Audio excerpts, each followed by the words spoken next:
Good morning and welcome to the Mike Graham Show. I'm Mike Graham and this, of course, is the Mike Graham Show at 7 o'clock. It is Monday, the 18th of May. And yes, indeed, ladies and gentlemen, we are still on the cavalcade of nightmarishness as we watch what's going on inside Downing Street, as we watch what's going on inside the Labour government and indeed inside the Labour Party. It has been quite a remarkable weekend. Apparently, they all want to take us back into the European Union. Absolutely ridiculous. All of the Labour Party apparatchiks are now fighting like rats in a sack. Keir Starmer spent the weekend at Chequers, wondering what to do with the rest of his life. Apparently not very happy that everyone seems to be stabbing him in the back. Well, what did he think would happen when he became the world's most unpopular Prime Minister and the world's most useless leader of any political party that there has ever been? Worse than Michael Foot, worse than Jeremy Corbyn, worse than Jim Callaghan, worse than almost any, worse than Ed Miliband, believe it or not. And of course, all of the names are in the frame. Ed Miliband is in the frame.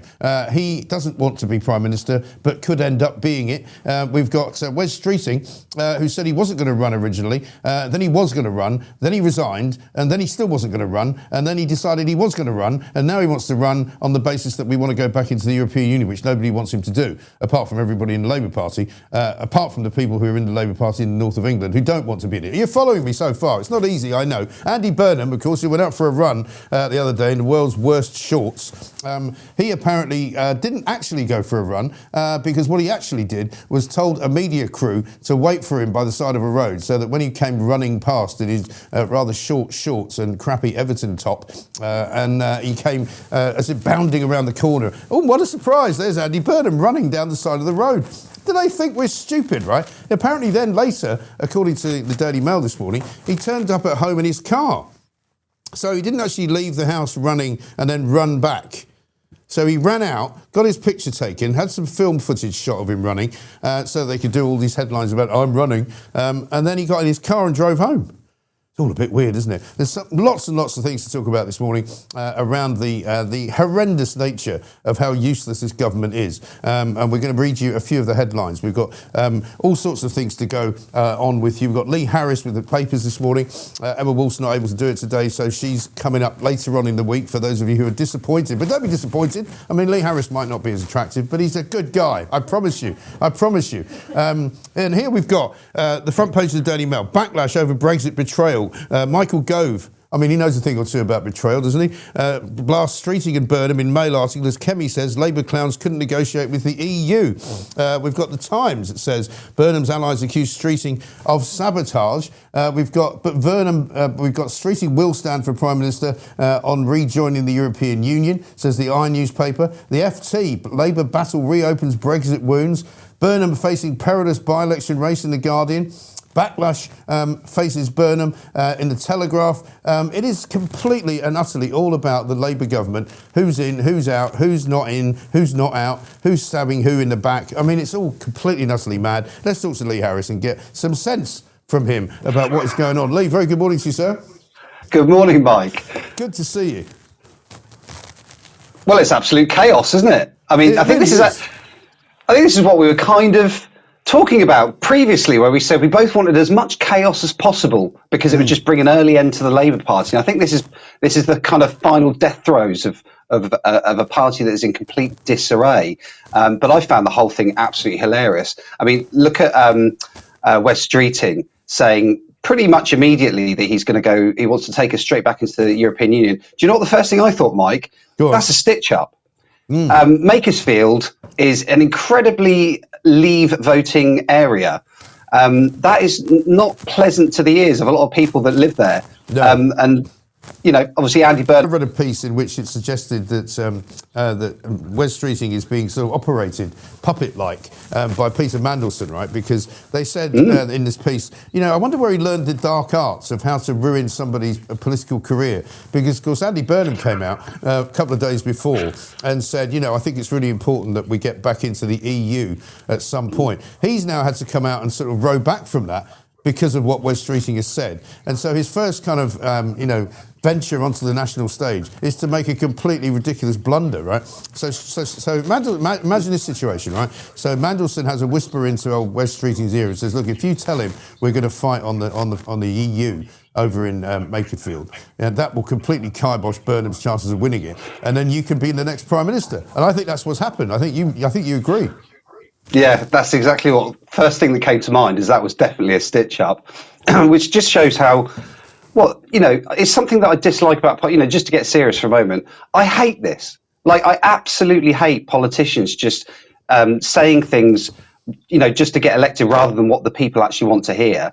I mean, on the flip side of this, we do know that the Labour Party absolutely despise Brexit. They absolutely despise democracy. They have absolutely no respect for the electorate. We saw that when Keir Starmer started to campaign 3 seconds after we voted to leave the European Union. I mean, these guys have got absolutely no shame.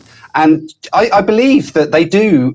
Wes Streeting might be saying it to sabotage Burnham, which I believe is exactly what he's doing. But I believe that he believes he wants to go back into the EU because Labour, they're undergoing an existential crisis at the moment. Yeah. They've completely run out of ideas. They don't know how to grow the economy. And this does 2 things. Talking about Brexit is a massive distraction tactic. That takes up a huge amount of bandwidth. We all remember what the Brexit days were like. We didn't discuss anything else. Yeah. And the other thing is they don't, like I say, they haven't got any ideas on how to grow the economy. No. Every single policy that Rachel Reeves has brought in has had a damaging effect. They probably don't even understand why. I mean, these idiots don't even understand the Laffer curve, Mike. No, they really don't. I mean, there's a story in the papers this morning in which it says that basically the UK has got the largest property taxes in the developed world. Is it any wonder that people are struggling? Is it any wonder that people are going marching at the Unite the Kingdom march, and we'll talk about that in a minute, to register their disquiet and their displeasure at the way this government is running the country and the way the country is going, and the fact that you can't move for taxes. There's no point in working anymore because everybody who's not working is benefiting more than the people who are. There's absolutely no incentive for earning. There's no incentive for getting a job.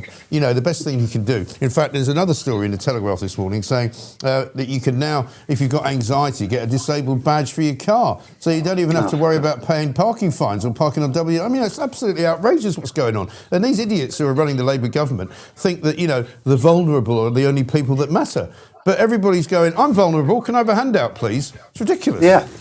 Literally everybody is vulnerable at the moment under this economy. But Rachel Reeves has not got a clue what she's doing.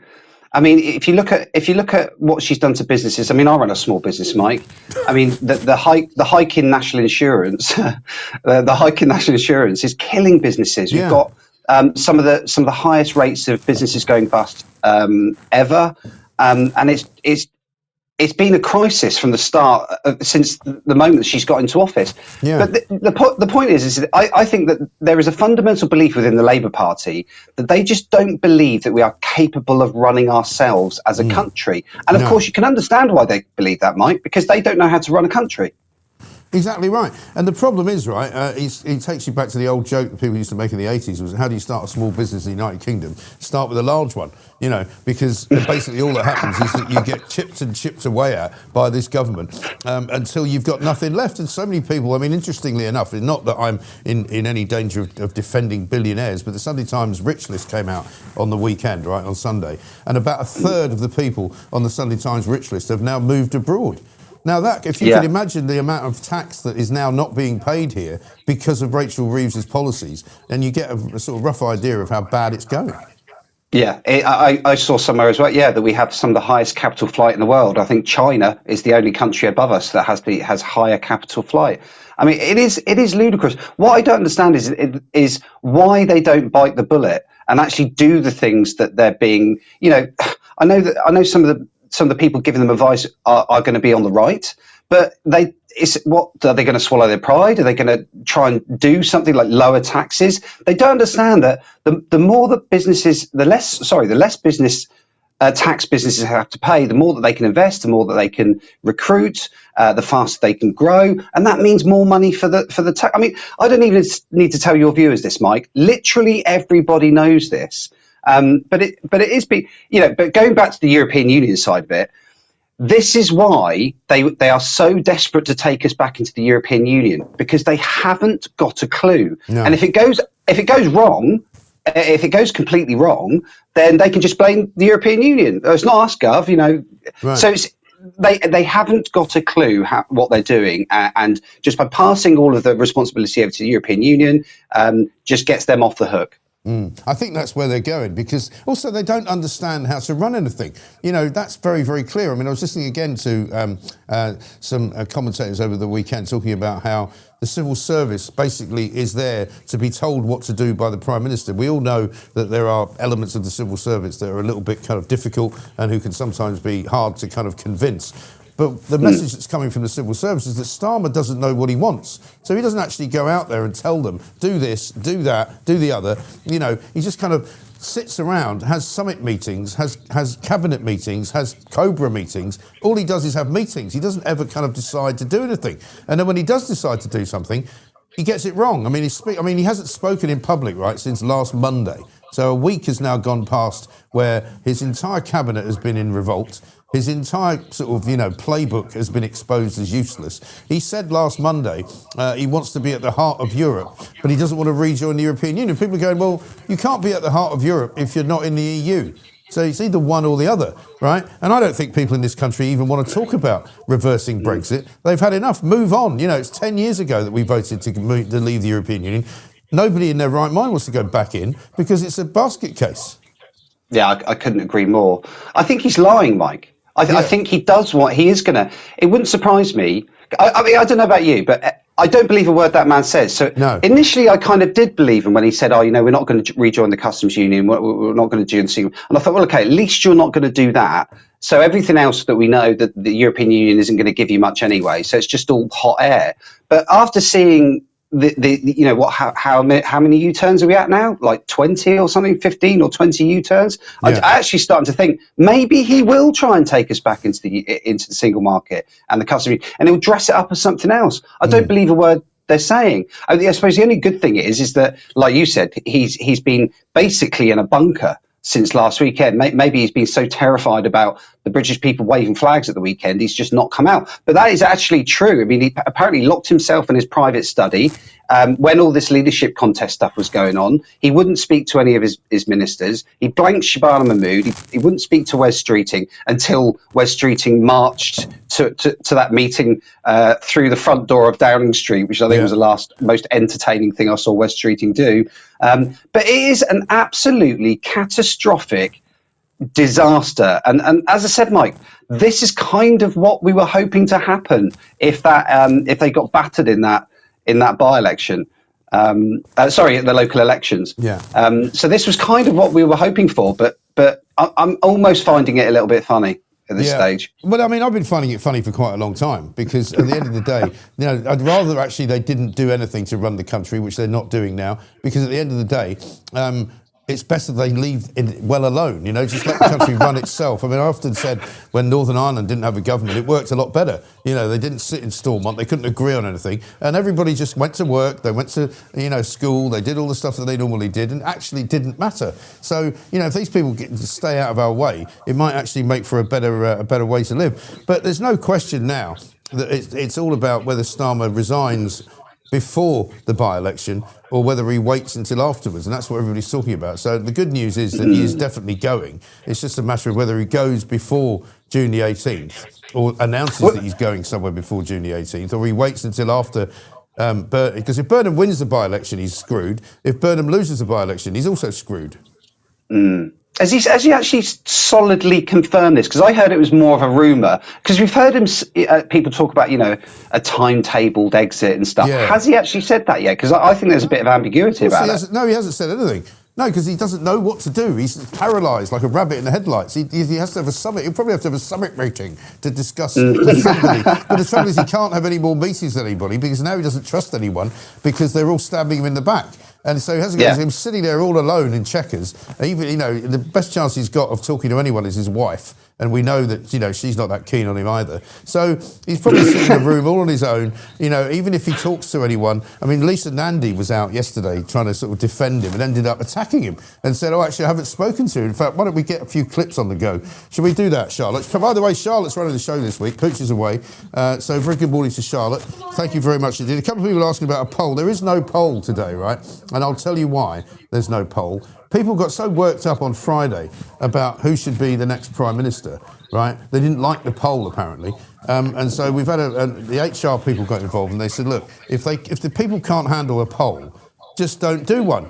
So we're just not going to do any more polls because, it's ridiculous. People going, we're leaving, we're not going to watch the show, the poll's terrible. So now we're not going to do any more polls. Simple as that. But let's have a look at Lisa Nandy talking to Camilla Tominey at the weekend on GB News. Now, I'm confused because there's a photograph of you out campaigning with your mate Andy Burnham in Makerfield. He's not yet been selected, although I'm sure the NEC won't block him for a second time.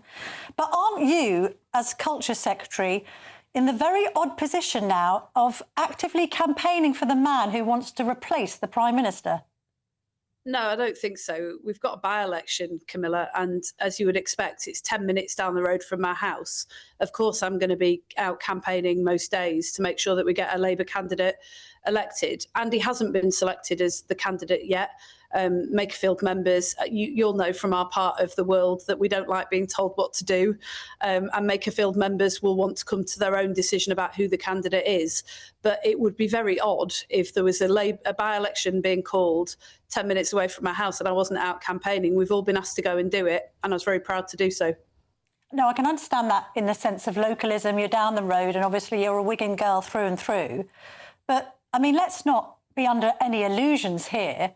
There's no other reason for Andy Burnham to fight for this seat if not to come back to Westminster and to challenge the Prime Minister. We all know what's going on here. I don't know why you're all pretending that we don't know the bleeding obvious. He wants to become the next Prime Minister. He's given an interview to the Sunday Mirror.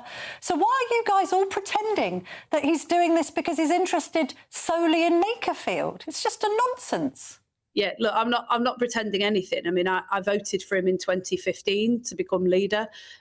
He's my mayor in Greater Manchester and was my neighbouring MP for 7 years. And like you said, we're good friends. But I can't speak for Andy Burnham. I can only speak for myself as the Culture Secretary and a member of this government.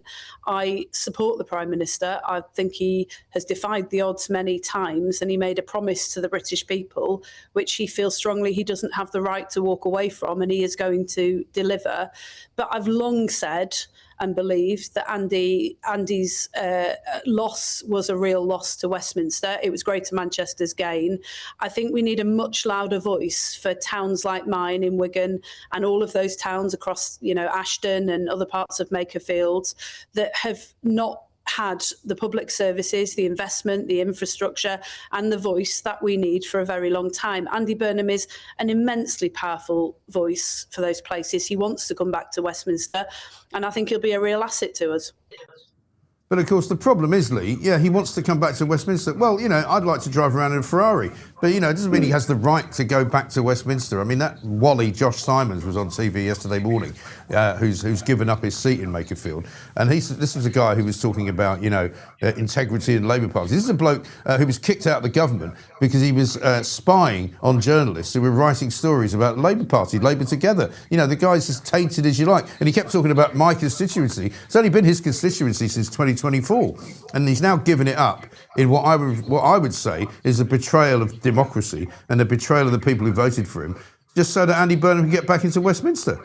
Yeah, I completely agree with that. The optics of all of this is terrible. I mean, imagine being a resident of Makersfield. You're being literally used by Andy Burnham to get to go back to Westminster and attempt to be leader. Because you got to think to yourself, he's going to be my local MP. How accessible is he going to be? Right. Does he actually care about the area? And that is clearly not the case. Right. And the sheer entitlement. I honestly, look, someone's probably going to clip this after the by-election, but I just don't think they're going to win that by-election. No. There's not that much in it when you look. I think it was about 5,000 votes. And it's basically a two-horse race. So it's going to be between Reform and Labour. And if you look at the actual area, even before all of this, Reform cleared up all around that area. Yeah. That is essentially a Reform area now. Right. I think there's this tracker that said that Reform have an 80 or 90% chance of winning that seat. Yeah. I mean, I wouldn't put it that high, but I mean, it seems like a pretty solid chance that it's going to be very close at the very least, or Reform are going to take it. Yeah, I mean, the poll I saw at the weekend said that with any Labour candidate, Reform wins by quite a big margin. With Burnham, there's a chance that he gets 45% of the vote and Reform get 43%.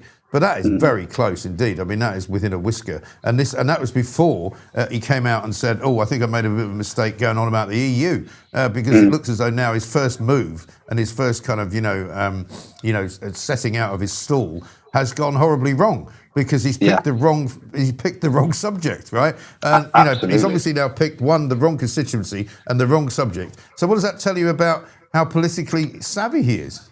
Yeah, and again, I hate the word optics, but it is true. It looks awful. I mean, if there's any politically savvy people in Makersfield, I'm sure they all are. They could see right through this. You do not need to be a political mastermind to understand what's going on. Just like Camilla said there, that made me laugh. Everybody can see exactly what's happening. Yeah. Absolutely, they can.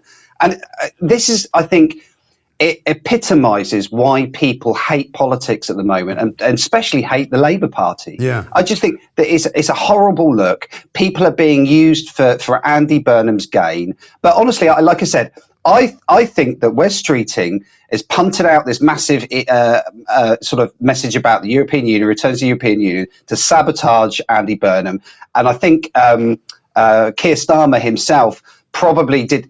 He probably couldn't block Andy Burnham a second time, but I bet you he was completely happy not to block him this time, because he probably knows there's a high chance Burnham's not going to win the seat either, which also is very visible to the public. We know what's going on. It just looks awful, Mike. That Labour have, like I said, an existential crisis at the moment. They are absolutely screwed. It doesn't really matter even if this is relatively successful. Let's say they do win that seat, they get Andy Burnham in. It doesn't matter who leads Labour at the moment. I'm sure everyone will agree with what I'm about to say. Is they haven't got the policies to turn anything around right now. They're not going to stop the boats. They're not going to turn the economy around. They're not going to do anything positive for this country. And as we've said before, I want as much chaos as possible. I want the worst prime minister as possible, so the British people can see, right up close, which they have already, how bad this Labour government is, economic disaster or something like that. And fingers crossed we can get them out. I mean, even Andy Burnham said during the time of, I think it was Boris Johnson's, kind of trials and tribulations that, if you're going to change the leader of the party and it's going to be a new prime minister, then you have to have a general election. So, if he does actually win the by-election seat, and then he does get involved in the leadership contest, Wes Streeting is now going to be taking part as well. And Wes Streeting is obviously going to try and kill him off. Clearly, or push him up on the train. Say, if they have a new leader, they must have a general election, which will be exactly what you and I want, and which could be as early as next year.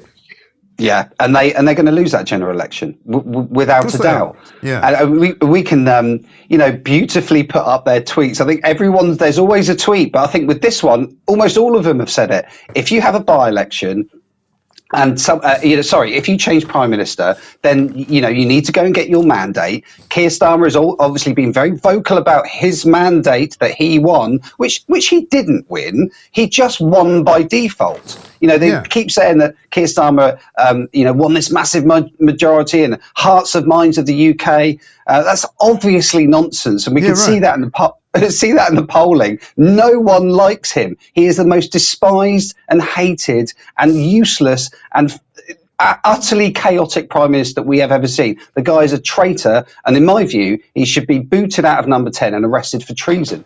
Yeah, well, he's so useless, by the way, that, you would not trust this guy to go down and do your shopping. If you have a shopping list and you go, can you imagine he's just standing, and he'd be 3 hours later, you'd be ringing him up going, Keir, what are you doing? Where's the shopping? It'd be like Dumb and Dumber, and he'd come back with a...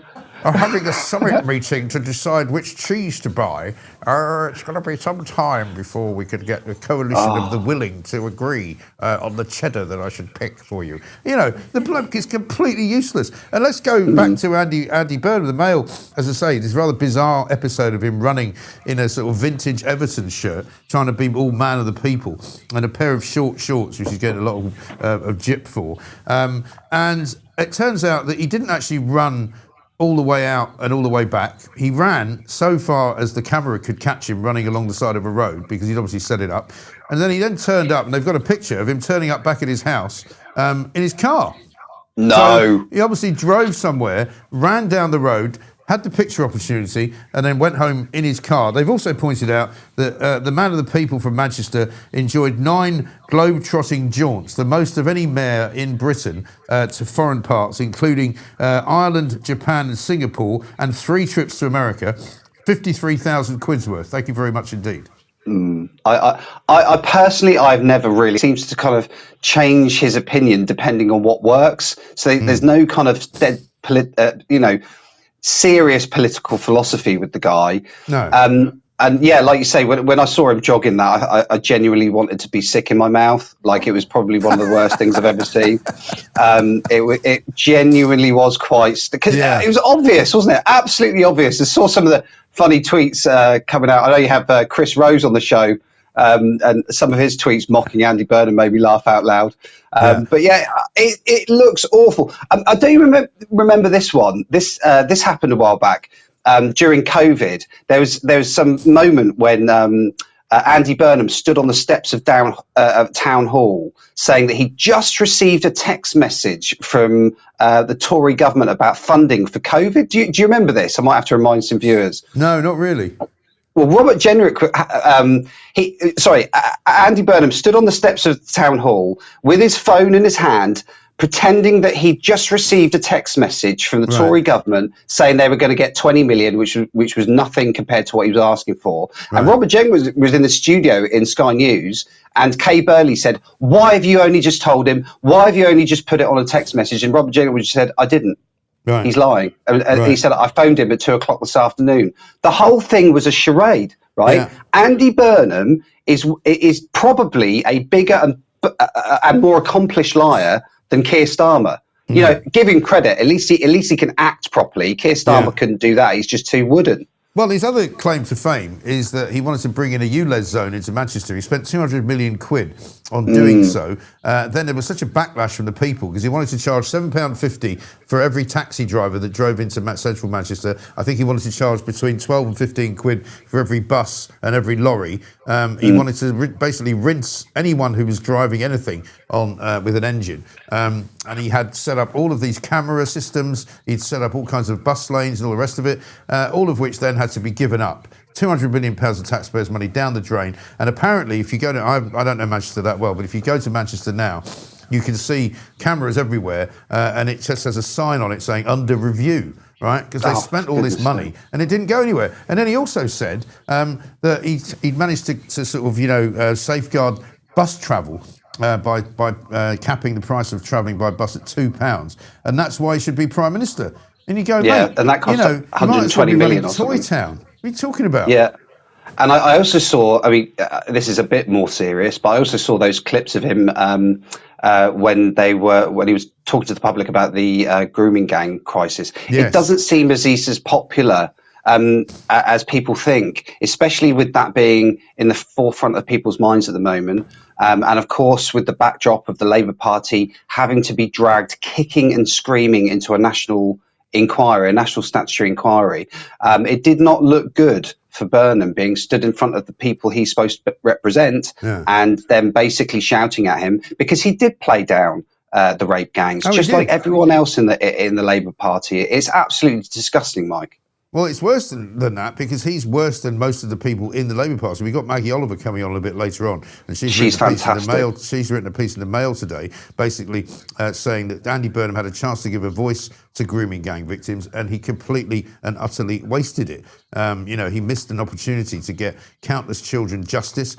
He will claim he fought the police and social services to expose their failure to act, but in fact, she says it concerns her an awful lot if he becomes Makerfield's next MP because she believes that he is not a trustworthy individual.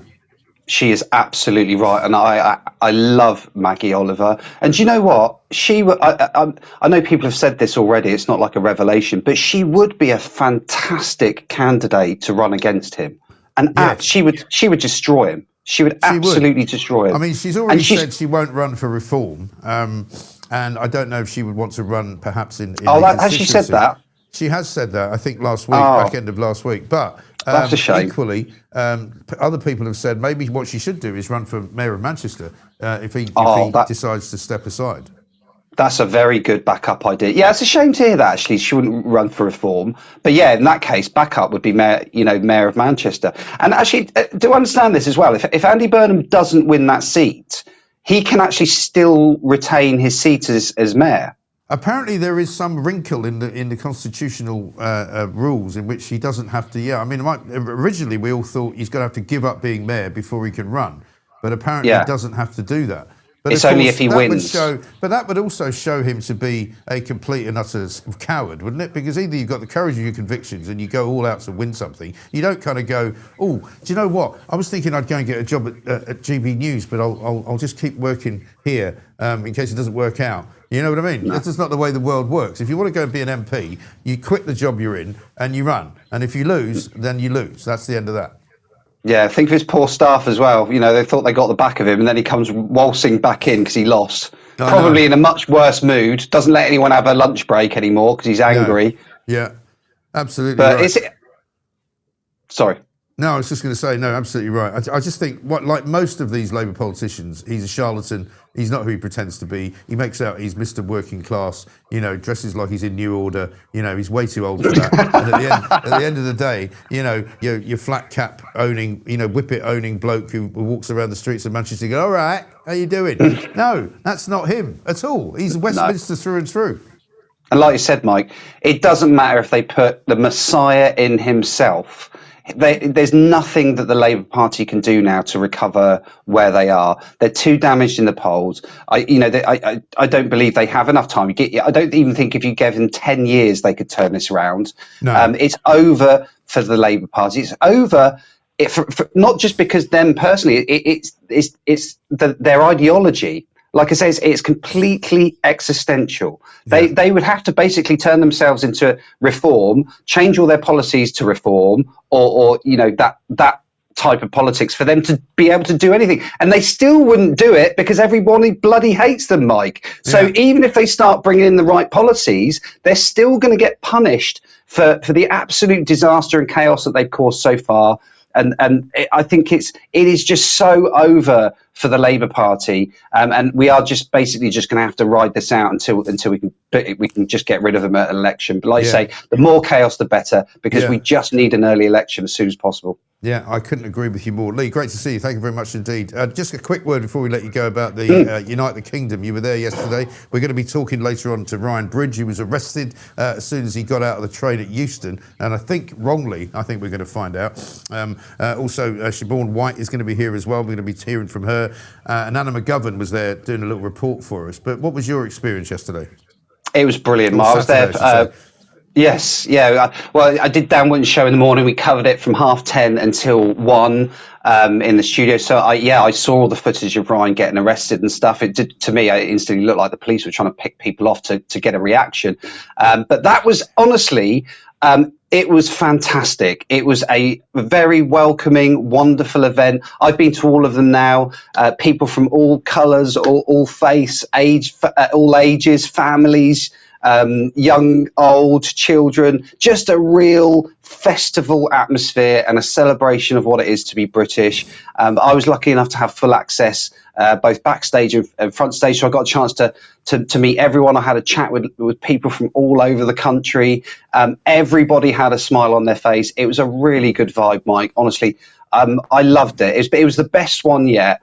And it just really gut wrenching looking at all these, you know, really hardworking normal Brits being smeared as far right and Nazis and whatever by Keir, which, by the way, I think is not only disgusting but incredibly irresponsible to label ordinary bits in. It's just one nutter. Yeah, Donald Trump talks about this. You know, why do you think people keep shooting at me? It's because of the way the Democrats talk about Donald Trump being evil and twisted and like Hitler and all the rest of it. And at the end of the day, the only people who started saying horrible things were, in fact, on the Palestinian march, who were saying that people should start thinking about shooting people in the neck. Yeah. You know, and they didn't get arrested. Though Starmer's a disgrace, in my view, much worse than just useless. He is completely and utterly a disgrace. Yeah, I was shocked at how that message came out. I mean, that guy Keir Starmer cannot make a decent decision that for him personally I could not believe that he put that message out before. I mean, even I was shocked that he put that message out before the United Kingdom rally. The paranoia of the guy. And then I thought, is he paranoid? Or is this some sort of political move to try and, I don't know, message to the left of the party or something like that? But either way, it was a disgusting thing to do. The only benefit, I would say, of him smearing the rally and all those people as far right was it was a bit of an advert for people to go. It really riled people up to go. We had, GB News presenters, a couple of people were saying, do you know what? If you're going to label ordinary Brits as far right, I'm going to go. Yeah. And we saw a lot of people do that. But it's been a running theme of the United Kingdom rally. They just want to call it something that it isn't. And the reason it is, Mike, is because they know it's peaceful. They know it is. And they know that they're losing the argument. They're losing the battle of ideas.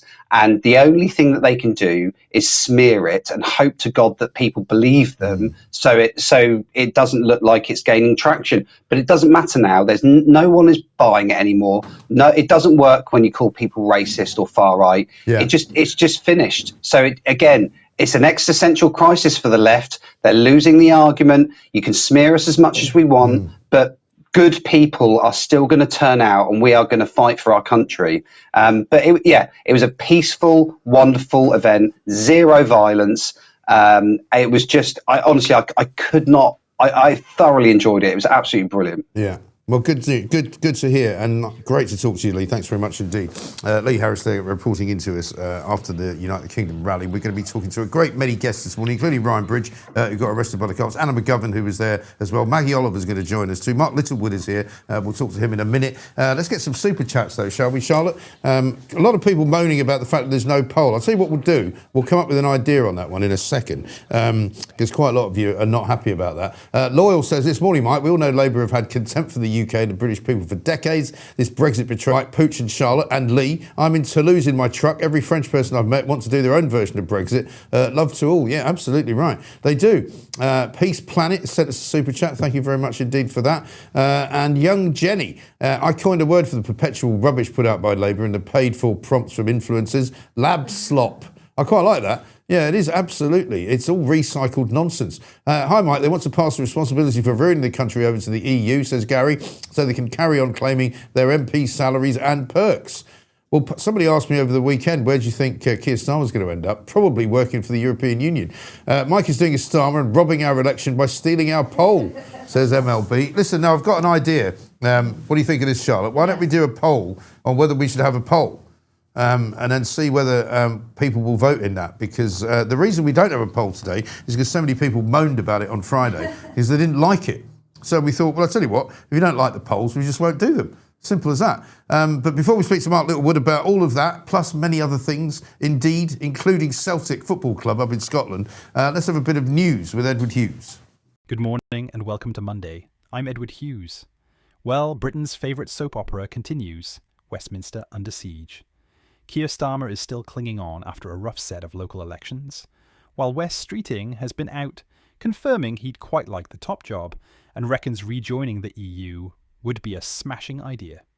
Culture Secretary Lisa Nandy called that a bit odd. Translation, the Labour family reunion is going about as smoothly as a budget airline boarding queue. Transport update. If you are planning to travel anywhere by train today, our heartfelt condolences. Network Rail says the usual unforeseen issues are ongoing, but they promise improvements. Eventually. And finally, the weather. It's May, so naturally we're enjoying classic British spring. Patchy rain, a bit of sun, then more rain just to keep you guessing.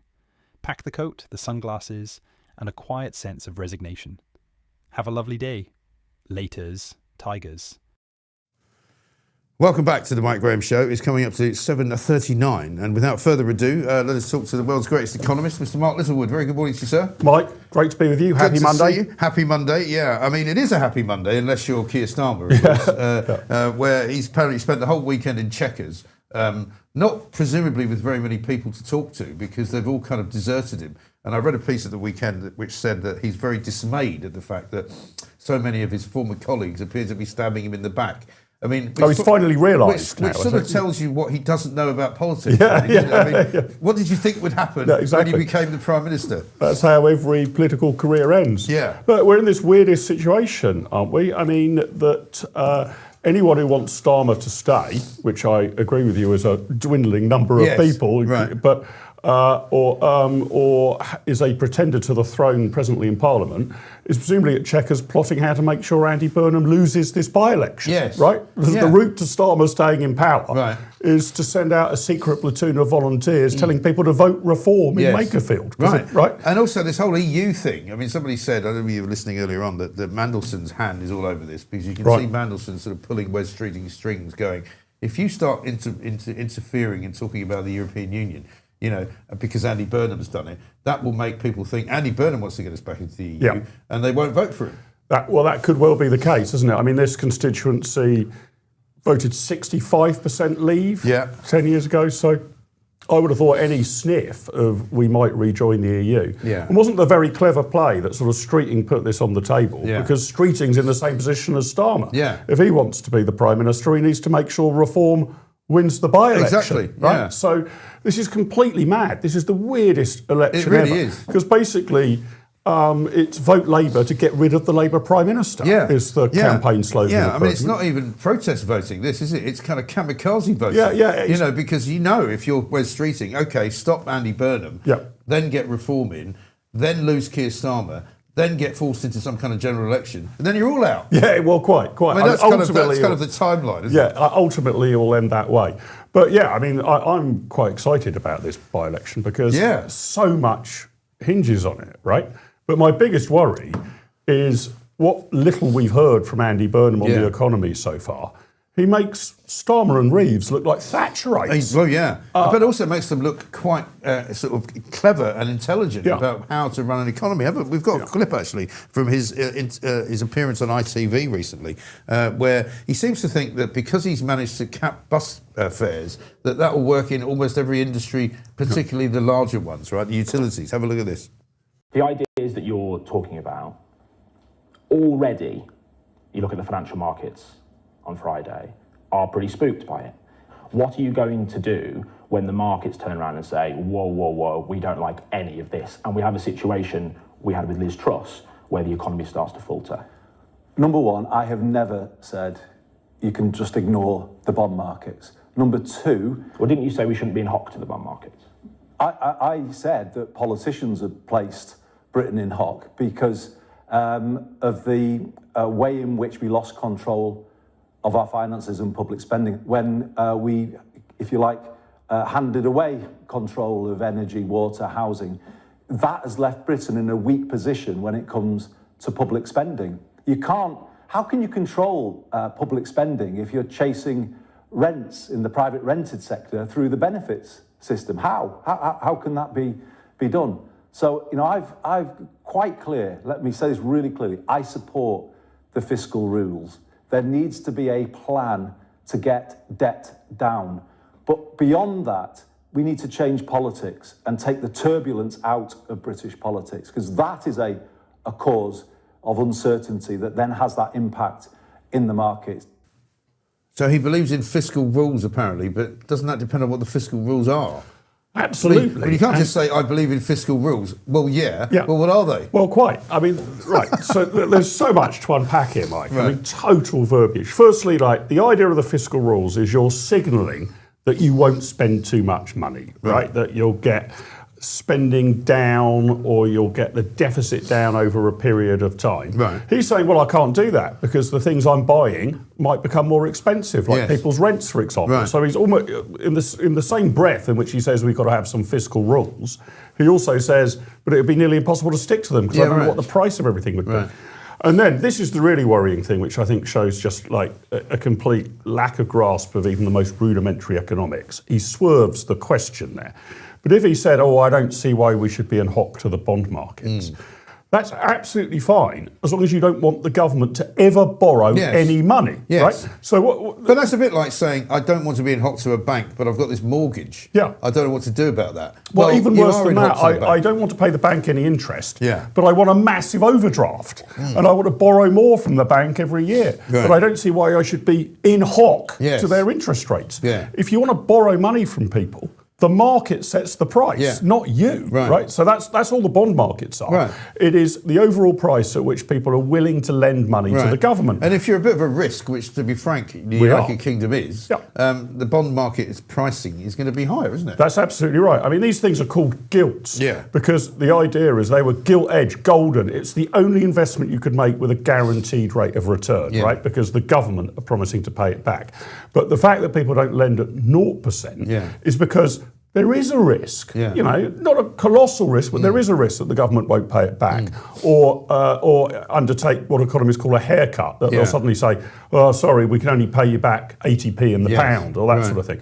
So those edging upwards, all in all, everything equal, is a sign that there's just some worry that the government's finances are unsustainable. And Andy Burnham's response to that is to say, well, what's a man to do? If rents go up, then housing benefit goes up. That is a one-way trip to madness, really is. It really is. But it also shows you how sort of ill-equipped socialists are to run any sort of economy which is actually capitalist-based, because all he can see, like Rachel Reeves and Keir Starmer, is a receiving end of the economy rather than a producing end of the economy. They don't understand that you need people to produce wealth and produce growth and produce money in the private sector in order to fund all of these amazing things that you want to pay for. Exactly right. The productive part of the economy is the private sector. And the more you tax and the more you regulate, the more you crowd out the private sector from being able to do its job. So I do think somewhere in the accepted wisdom, if you can call it that, of Burnham and Starmer and most of the Labour Party, they think the government and the economy are practically synonymous. And there just happens to be a few pots of gold that they can grab some pounds from in order that they will supercharge the economy. The job of government is to take, I would like to see it be considerably less, money out of the economy to do things that the market wouldn't do. You know, provide for the poor, for example, provide defence, which we're barely doing anyway. It's not to run the economy yourselves. No. It's to provide the framework in which the economy can flourish. Well, at the moment, they're doing the opposite. Well, they're doing exactly And if the Burnham opposite. is Prime Minister, it will be that on steroids. Well, three things I wanted to mention to you this morning about the sort of economic situation broadly. The first is probably less important, but it's about the Sunday Times rich list, where I don't know if you saw at the weekend. A third of the people who are on that list have left the country, right? And several of the foreigners who used to be on the list have also left the country, meaning that there's a smaller amount of money coming into the exchequer in tax. Second one I saw this morning on the front page of the Times, the UK has the highest property taxes of any large economy, leaving the public finances vulnerable to a downturn in investment and real estate valuations. Two marks down. Third mark down. Rachel Reeves is going to scrap plans this week to increase fuel duty by 5p a litre from September as concerns mount about the impact of the Iran war on the cost of living. Well, they had a chance to freeze that months ago, and they said they wouldn't do it. And now yet another U-turn. I can't remember how many this is now, but it's probably about 25 or something. I think we're probably north of 20 now. But let's take the fuel duty thing first, right? Because it's important not to fall for the sleight of hand here. They're not cutting fuel duty. No. They're just might not increase it, right? I mean, the way they do maths is incredible.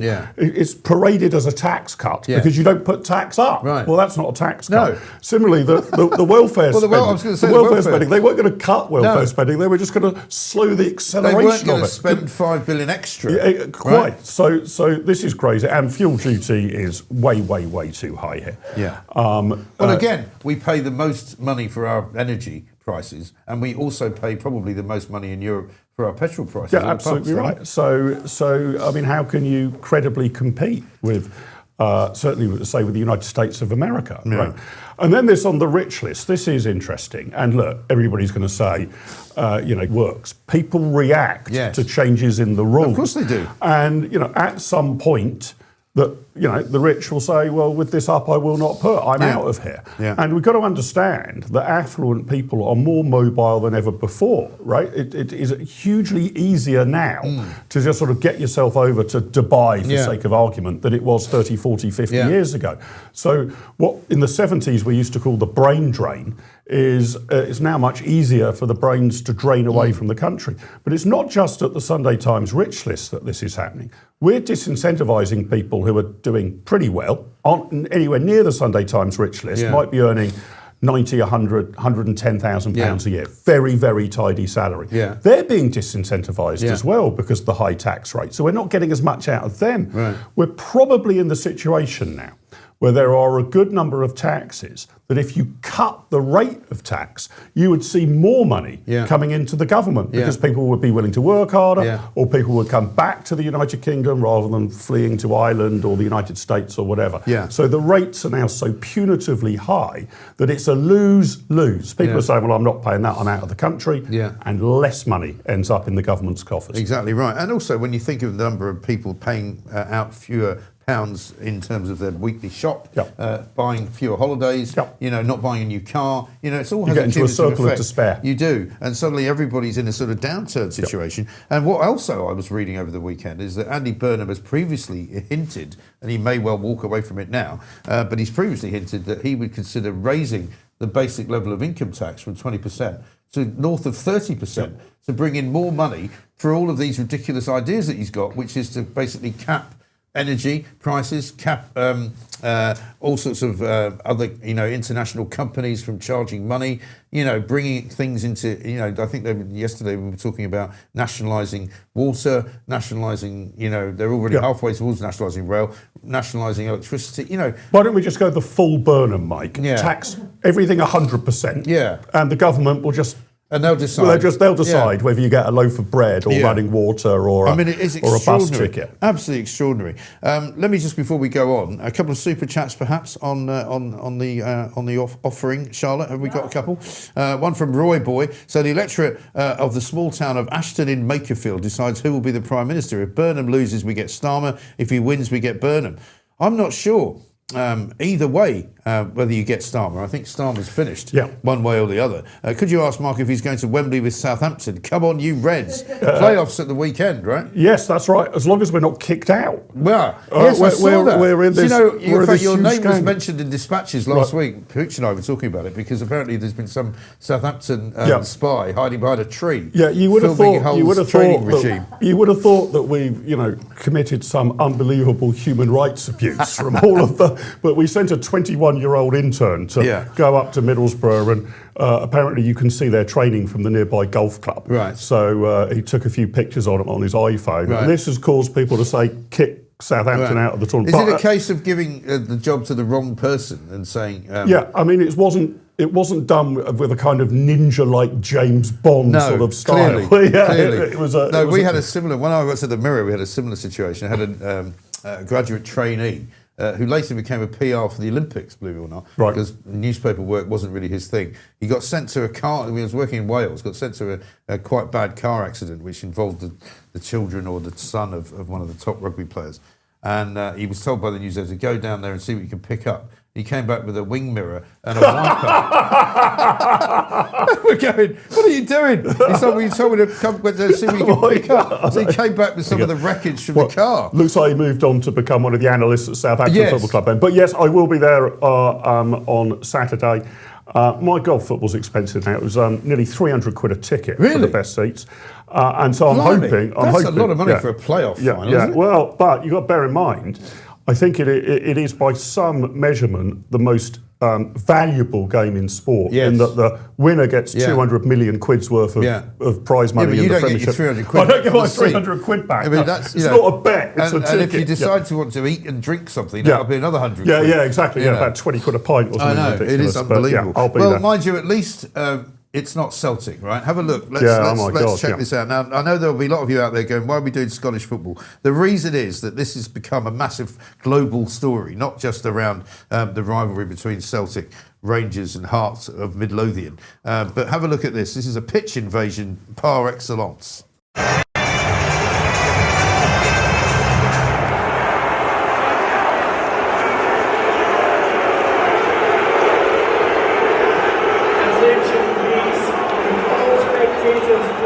leave the field of play and return to the stands. There's a voice there saying, please return to the stands. I mean, terrible scenes, actually, where Celtic fans running up to Hearts players, you know, getting in their faces. Some dispute as to whether there were punches thrown, but there's certainly video footage of Celtic players, Celtic fans slapping Hearts players. The Hearts players all walk off. The game wasn't actually finished. Correct. And there's now a massive investigation being done by the Scottish Premier League. But Celtic really need to do something about this, don't they? Yeah, I mean, if there's any question at all of Southampton being kicked out of the playoffs because they sent a young intern with an iPhone to Middlesbrough's training ground, well, then I would have thought Celtic should be stripped of the trophy and be handed to Hearts, right? Yeah. So, well, the game technically didn't end, did it? Correct. Well, I think I've looked into this. That's right. There was still 1 minute to go, and the pitch invasion happened once Celtic had gone 3-1 up with like a minute to go. Right. So it is true that if you played the last minute, it's unlikely Hearts would have scored twice. Yeah. Nevertheless, the time had not expired, and the authorities had to check with the referee whether he had abandoned the game or called full time. Had he abandoned the game, I think it would have had to have been replayed. Yes. And those Celtic fans would potentially have cost themselves the trophy. Yes. So, and then what happened on the streets afterwards was, where the police were very critical. There were some police officers injured. There were sort of, two badly injured police officers. Yeah, lots of fighting and brawling around the Tron area of Glasgow, and it just was an incredibly kind of awkward and terrible scene because Scotland have qualified for the World Cup. Yep. The World Cup, which nobody's really going to from Britain, I think. Yeah, too expensive. Too expensive. Nearly as expensive as Wembley. Nearly as expensive as Wembley. But also all the games are in so many different parts of the country. Yeah. You're doing the sensible thing, which is going off to some sunny part of sitting in a sports bar. Sitting in a sports bar with a couple of cheap bottles of beer, which is good. But the reason, I mean, a lot of, and of course, I was talking to Donald McLeod, who's our partner here at the Mike Graham show, and he was saying he's a Celtic fan. He said, look, most Celtic fans are absolutely appalled, think it's terrible. Yeah, of course, But there's quite a large number who don't. Yeah. And certainly on social media, whenever I put anything out there saying this is a disgrace, you get absolutely flamed by these kind of, Celtic fans who basically don't think that anybody did anything wrong. Yeah. And they're just very happy with the situation. But it spread to Britain, didn't it? To England, rather. There was Man United's Newcastle game yesterday where there was another incident, VAR incident, where there was a clear handball. Unambiguous. I mean, the guy's holding the ball, literally. It's basically the playing ball basketball stops in his arm, right? Whether he can claim that and he does a slam dunk into the net. He might as well have thrown it in the net. And the Newcastle fans started singing, "Are you Celtic in disguise?" Well, that's because Celtic in the penultimate game of the season got an incredibly dubious last-minute penalty. Which had they not won that penultimate game, then actually Hearts would have won the overall division. So that feeds the sort of big teams always seem to get the breaks. The big teams always seem to get the marginal penalty calls. But it's also got that undercurrent of the sectarian divide of Glasgow, which I know it very well. I mean, I keep getting accused by all these Celtic fans, well, you wouldn't even be able to find Scotland on a map. I ran the Scottish Daily Mirror for about 4 years. I also ran a radio show from Edinburgh for 2 years. And I ran a radio station in Edinburgh for 3 years. So don't tell me I don't know about Scotland. And so I know exactly what it's like. I was in the Rangers boardroom when Mr. Murray, whose first name I forget, used to be the owner. He said the team over the other side of the city. The other I was place, like, the other place. I was like, if you can't even say it, what chance have we got? No, that's right. Like, and Ali McCoist, who works at Talk Sport, he's being accused of, because he was very critical of that penalty being awarded. He's now being accused of being a bigot and a racist. And it's all this ridiculous thing. It is crazy. It goes mad. You're right, though. It's a hard court, Mike. It's fair to say that. And generally speaking, for Scotland being in the World Cup's great, and the Tartan army that follow them are reckoned to be, pretty much the best travelling fans in the world. I mean, they get beard up and that sort of thing, but there's never any problems with violence with the Scotland travelling army. But Celtic have got to get a fix on this. I mean, you've got to crack down on the hardcore. They've got to try and identify at least the first people who ran. They have to identify who ran on the pitch. Yeah, I mean, there's hundreds and hundreds, but nevertheless, you should be able to identify quite easily because it's a mob mentality. Once the first 20 have made it on, there are countless behind them. So find the 20 or 30 that started it, ban them, right? Yeah. Certainly, anyone who was physical or getting in the faces of the defeated Hearts players, that's a ban for life kind of thing. I would right? think so. You've got to clamp down on this hard and fast, otherwise it just I'm told repeats as well and that repeats. there's a difference in Scotland and England, because in England it is a criminal act to invade the pitch. Yeah, that's right. And you would be not only banned from football, but you would actually be prosecuted. But apparently in Scotland it isn't. Oh, is that right? Okay. Well, Or at least separate it's not. Scottish It's not law. quite as serious. But in Scotland, is it illegal to run onto the pitch and punch a player in the face? Probably is. I don't know if that happens. You would think you would probably think that it would be probably, an assault, even but under the SNP, you would probably think so. that is. But this is the other problem, that everything there is tainted by this sectarian nonsense, of course. which nobody outside of Scotland can understand. Yeah. You just kind of go, what is wrong with you? Well, it is overladen with an awful lot of history. So Celtic are the Catholic team, Rangers are the Protestant team. Celtic, well, I wouldn't say they're the Scottish nationalist team, but are much more anti-England. Rangers are a unionist team. So yeah, it is. Well, they fly the Irish tricolour. Yes. Let's put it that way. Yeah, no, exactly right. And so it's always ready to boil over at a moment's notice. They have quite a lot of Palestinian. I remember taking my then girlfriend to a Rangers Celtic Cup final at Hampden. And it was like Palestine versus Israel. It was. Yeah. And then at the end, I think Celtic won it. And all the Rangers fans just left. Yeah. So instead of what you normally have at the end of a game where there's sort of, poured your team off the pitch. Yeah. Kind of thing, I mean, just only one half of the stadium occupied, and all these Palestinian flags being waved. You just think, okay, Yeah, but I mean, the other thing, if you look at the scenes on the streets of Glasgow after this match, you had 2 police officers seriously injured. Celtic fans fighting each other. Yeah, it's absolutely incredible. So, where on Saturday was the division and hatred and risk of violence in the United Kingdom? Yeah. Was it the Tommy... Arrests there as well, I believe. Yeah, more arrests per capita, for sure. Exactly right. Now, we're going to be speaking to Anna, funnily enough, Anna McGovern, who was at the Unite the Kingdom march. But before that, we're going to get some news, I think. But also one story that I want to give you, just for my to confirm my hatred of cyclists. Right. It's in the Telegraph this morning. Apparently, a cafe in Windsor has decided to offer a 10% discount on coffee if you turn up on a bike, right? So believe it or not, cyclists from London are cycling a 62-mile round trip to cash in on this. So this is how stupid they are. Can you just pick up a bike like round the corner? Well, you could do the old Boris Johnson trick, or indeed the Andy Burnham trick. You know, just turn up. You only need to be... Just get out of the car wearing lycra. You just need to be with the bike for the photo op. You don't actually need to... Yeah, but how stupid do these people have to be? This place is called the Cinnamon Cafe, 10% concession for cyclists, right?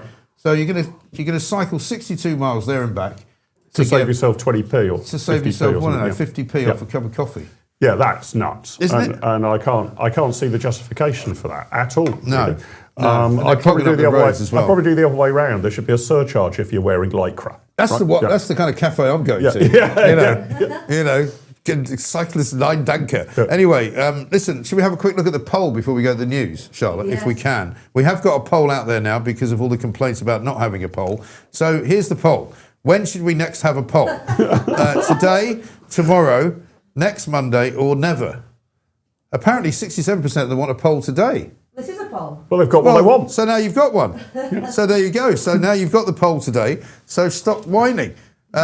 Thank you very much indeed, Charlotte. Charlotte's in for Pooch all week, so we're looking forward to some great stories coming in, some excellent guests coming up as well. Let's get some news with Edward Hughes.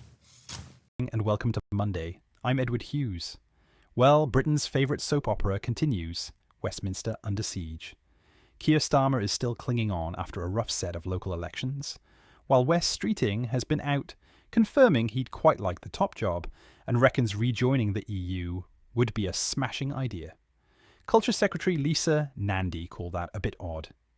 Translation: the Labour family reunion is going about as smoothly as a budget airline boarding queue. Transport update: if you are planning to travel anywhere by train today, our heartfelt condolences.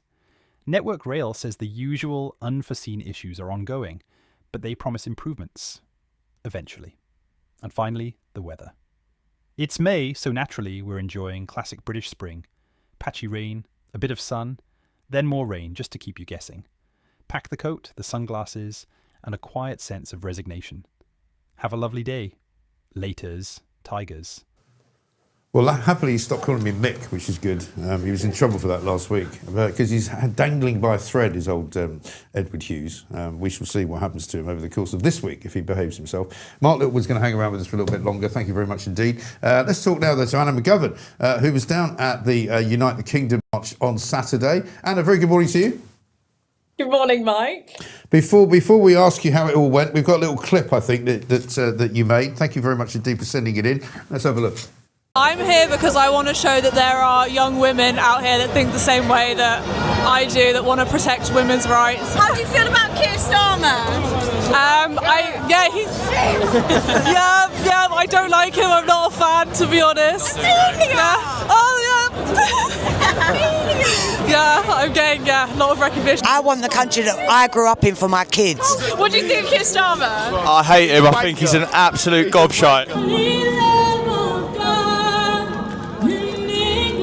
They actually protest every week. Every week. They are 100% committed to the cause. Hi, so we're here with EnglishNet. How are you today? I'm brilliant.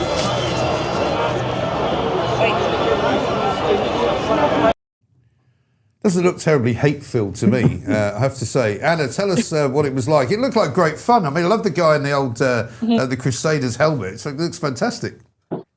Yeah, it was a fantastic day. So I went on the ground there and spoke to people to understand why they were at the Unite the Kingdom rally. I think what it's often depicted by in the media is that it's a far-right football hooligan rally. But having been there myself, having been on the ground, speaking to people, understanding the motivations for going, I can tell you it is far from the case. I think a sentiment I heard a lot is from mothers, grandmothers, grandfathers, fathers who are worried about this country's future and are there for the sake of their kids and their grandkids, which I thought was really beautiful to see. And I think never before have I seen so many English and British flags all across London as well. So I think it was just a celebration of everything it means to be British. What I will say as well, so I wrote a tweet because what I wanted to do was also see the pro-Palestinian protest that was taking place as well. And on the way there, it was about a half an hour walk because there's a space between the two protests. I got talking to one gentleman. He said to me that and I want to stress that this was speaking from his own opinion, that he said if anyone was to show up to the pro-Palestinian protest with an English flag, that they would be attacked for bringing that in this country. And oh my goodness, the response of what suddenly that I think some of the lefties found that tweet, and I got flooded with so much hate and abuse. And rather than counter the point that I was making, they were just calling me a liar, fake news, coming after me, being incredibly insulting, saying horrible things. And because they couldn't debate what I was actually saying, so they just call me a liar instead. So I thought that was a very interesting take. Well, yeah. Well, ironically, also proving the point that he was making, presumably, because obviously they would be horrible. And what we did see later on in the pro-Palestine march as well was this chant about, slitting people's throats, shooting people in the neck, like Charlie Kirk and all of this, really nasty stuff. And all I've seen from the Unite the Kingdom march is footage like yours of people smiling, laughing, having a nice time. Lots of older women there, lots of young women as well, lots of young people. Which kind of gives the lie, doesn't it, to Keir Starmer's statement that he put out beforehand, that it was full of, convicted criminals and hate preachers and all of this stuff. I mean, it just wasn't. No, it wasn't, from being there myself. And on the stage, it's all a celebration of Christianity as well, which I think is beautiful because we are a Christian country. Yeah. I never felt so safe before in London as well, being at the Unite the Kingdom rally. But then, interestingly, I went towards the end of the pro-Palestinian demonstration just to spectate what was happening. And the atmosphere, I have to say, was starkly different from what I saw at Unite Kingdom, even from the police, who I understand they're only doing their job, but it was a lot more hostile than at the United Kingdom rally. I saw like one police officer playing with a dog with like the British and English flag on it, playing with them. They were smiling, taking pictures with some of the people that were there. Whereas I just felt at the pro-Palestinian side, it was a lot more tense, a lot more hostile. I actually saw, I think, a few of the pro-Palestinian demonstrators, it looked like they were sat on the road, blocking the road. I saw that towards the end, and they were trying to remove them. So, yeah, I believe it was starkly different atmosphere between the two protests. Well, I mean, one of the interesting things that happened at the pro-Palestinian march was that there was a Muslim police officer who was wearing a sort of head covering, not a full burqa, it was like hijab or something. And she started getting abuse from other Muslim women who were on the march, right? Because she was working for the police, and they were arrested for hate speech against a police officer. And you kind of go, what's going on there? I think that's the case with the both demonstrations that took place. It's just starkly different atmospheres. And I think with the Unite the Kingdom rallies as well, they do get an unfair rep from the media. I would say now there's been a few that it's starting to change, and people are coming down and seeing what it actually is compared to what other people may convey it to be. It's very safe, it's very patriotic, and the people there are just friendly, come up to you, give you a hug, and it's really good conversations happening there as well. And also, I thought what was very interesting, there were chants about Keir Starmer. They absolutely despise him, but I've never seen before Prime Minister that's so hated by both sides. He's hated by the right, he's even hated by the left. He's so unpopular on both sides. Great to see you. Thank you very much indeed, Anna McGovern there, who went to the United Kingdom rally for us. And she's right there. Mark Littlewood's still here. I mean, he has united the country in some ways, hasn't he, Keir Starmer, against himself, where everybody hates him. Yeah, no, that's exactly right. And no, I mean, this looked to me, I mean, from what I've seen of it, I wasn't on the rally, I was watching football. And I'm not totally sure what their demands are, but the more that I look at it, the more it just looks like the last night of the proms, basically, isn't it? I mean, I don't know whether Keir Starmer, gets absolutely distressed about the last night of the proms. It's the last night of the proms without the posh people. Yes, exactly right. It's the last night of the proms for ordinary folk. For ordinary folk, for ordinary people from Britain. Yeah, the other thing we've got to get right here as well is all of this sort of hatred and division, right? So let's take the hatred. I mean, we're just hearing from Anna there and one of the people on the YouTube clip. It's not a crime to say I hate Keir Starmer, or I hate this government, or I mean, so that's okay. That should be allowed. And then division. Well, in democracies, division is a necessity. Yeah, right. We split into different groups. We vote for different parties. Yes. So we want different things. We want different things. And democracy is the way that you arbitrate between those divisions. So all of this, hatred and division, we can't possibly have that. When you actually dig into it and look at, what's meant by that, it's pretty chilling. Well, I mean, if you say we can't have division, we don't want an opposition political party holding a rally. So what we've got to be against is actually incitement. Yes. That's the thing we need to be against. Again, the only incitement I saw over the weekend was Keir Starmer's speech about how the people who were going to this march are all far-right thugs and racists. Yeah, exactly right.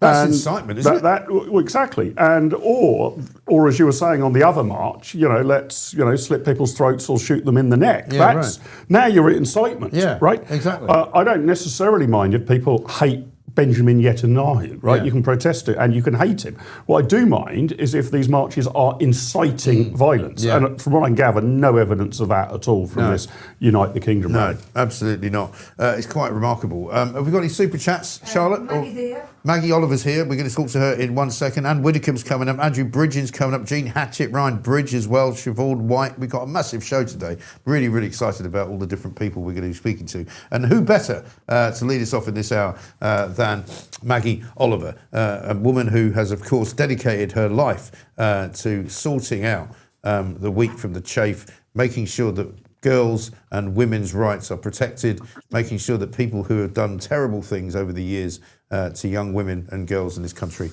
finally see justice. Maggie, very good morning to you. Thanks for joining us. Good morning, Mike. Lovely to be here. Great to see you. So much to talk about this morning. You've written a piece about Andy Burnham, I see, recently, in which you're questioning his, shall we say, conviction on going after the rape gangs and those responsible for doing terrible things in his neck of the woods. You say he didn't do what he should have done. Yeah, I think it's important for me to raise the awareness about what I have personally experienced in relation to, working with Andy Burnham and his team for about 7 or 8 years on independent reviews. And what I'd like to say, first of all, Mike, as you know very well, I'm not a party political person, and I've been very critical as well in the past of the Conservatives. But and I do like Andy Burnham. I'd rather go down the pub with him than with Keir Starmer any day of the week, because he is a very personable man that is quite a good communicator. And I know that he is trying to gain brownie points based on his track record with raising awareness around the grooming gangs in Manchester. What I would say, and this is from my own personal experience, is that when he first became mayor in 2017, it was just a few days after the transmission of the drama Three Girls and also the documentary The Betrayed Girls. And he very quickly announced that he was going to instigate some independent reviews looking at child sexual exploitation grooming gangs, first of all in Manchester under Augusta, and also in Rochdale. Now, it was already in the public arena what had happened on those, because I had been shouting about it at that point for about 5 years. So it was nothing new. But what he did do, and I will be eternally grateful for the rest of my life for this, he announced that he was going to bring in 2 independent reviewers, Gary Ridgway and Malcolm Newsom. Malcolm had been heavily involved in the Rotherham inquiry as an ex-senior social worker, and Gary was a very senior ex-police officer. They came in. I was very mistrustful at first, but I have to say that I ended up with the greatest respect for those 2 people. And they did what I felt was a very comprehensive expose of what I had been saying for many years about the failures of Greater Manchester Police in the handling of those cases. But in all honesty, they could not really have gone against what I said, because it was already in the public arena. But what they did, they vindicated me and they corroborated what I had been saying. The Oldham review was squeezed in the middle. That was really a paper exercise, and I had no history in working in Oldham, so they knew that I couldn't challenge what was being said.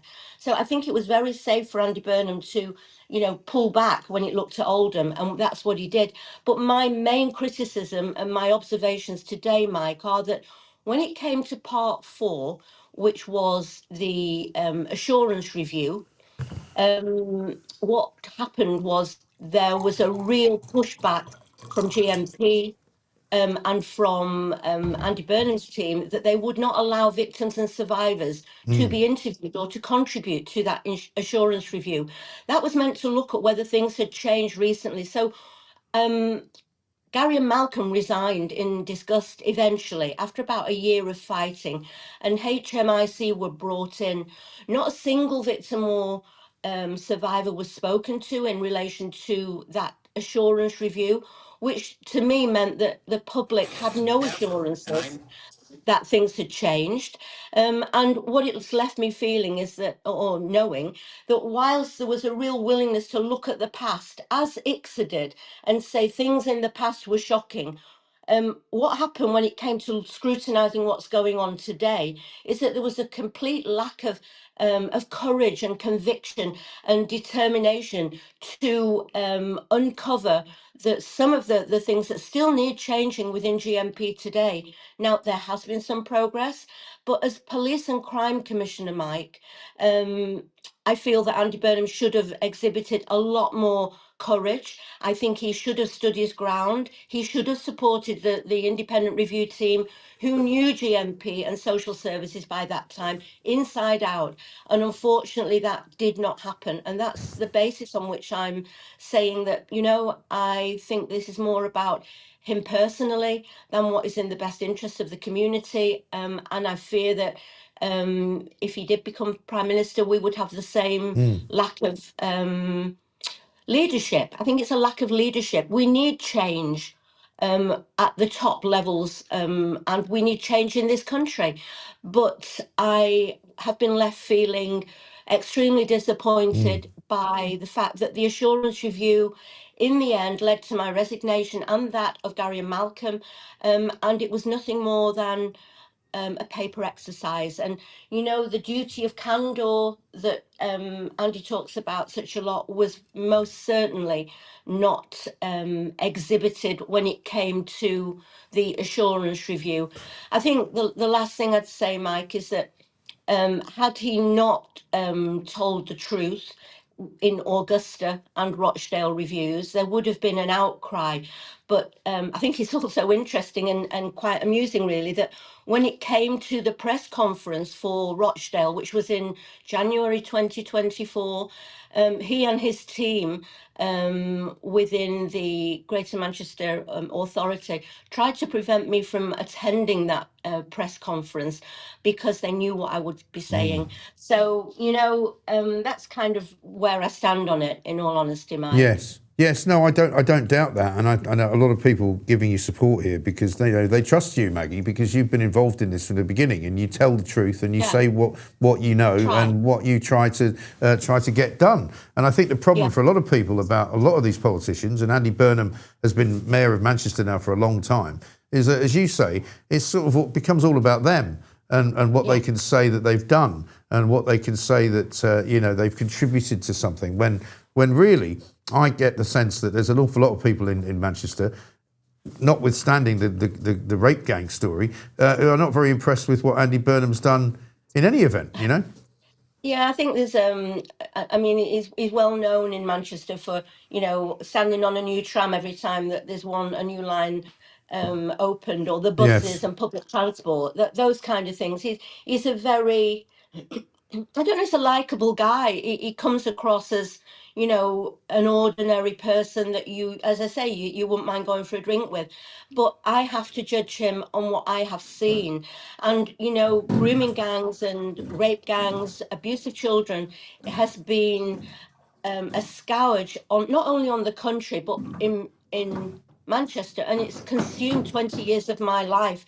So I know this subject inside out. And I went into those reviews really hopeful, really excited. And the independent reviewers really didn't let me down at all when and didn't let the public down in what they reported on Augusta. You know, the little girl that died, Victoria Agolia, she was front and centre of Augusta as well. She had been given a drugs overdose by one of her abusers from one of the gangs, and she tragically died from that overdose when she was 15.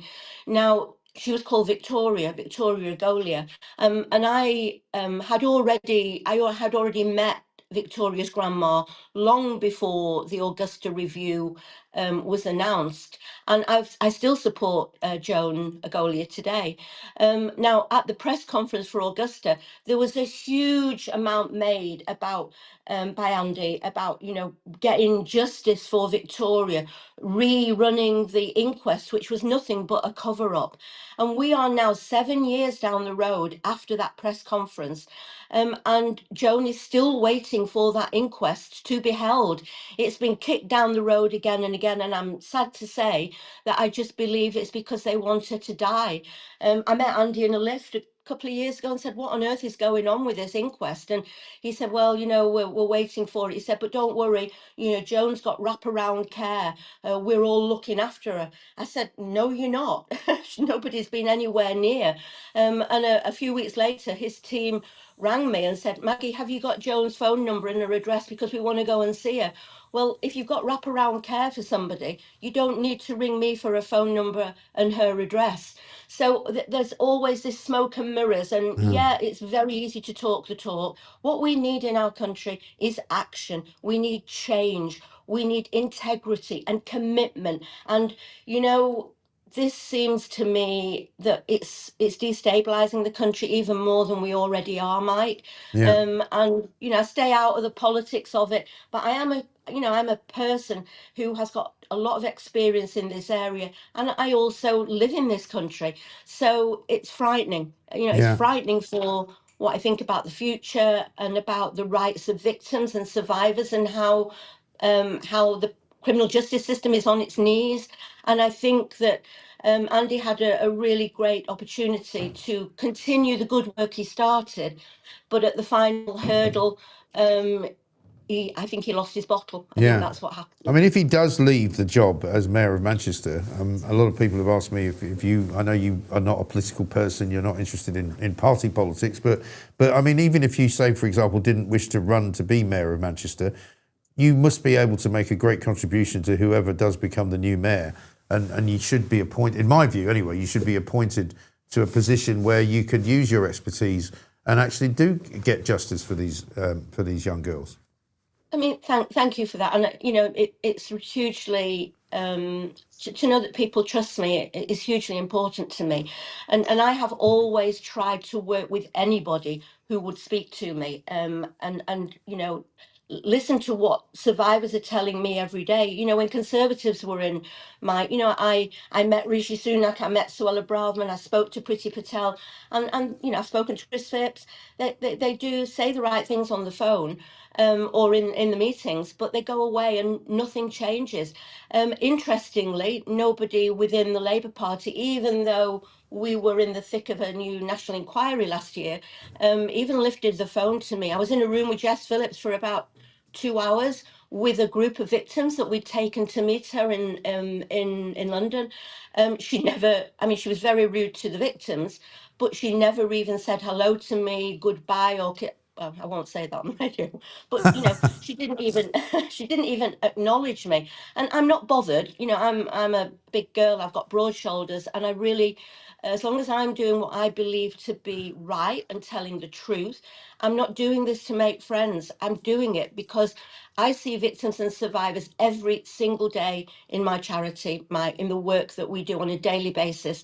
And we have got a mountain to climb still. I see the trauma that's caused, and not only by the abuse, which in itself is horrific, it's by the failures of the state institutions whose duty it is to protect children and women and girls in their repeated failures to do anything meaningful to change it. You know, we've got survivors, men and women, who are waiting, you know, 7, 8 years for an investigation to complete, and then 3, 4, 5 years for a court date. That is just unsustainable, and that's not justice, and it's not what I believe in. And I think that the people throughout the country, I think finally their eyes are open and they are finding their voices, and they're more aware and more willing to put their head above the parapet like I did, and stand up for what they believe in. And I think that that's hugely important. Yes, Maggie, and listen, so great to talk to you as ever. People are asking what they can do to contribute to your cause, what they can do to help you. Your foundation obviously does a lot of great work. Where can people find that?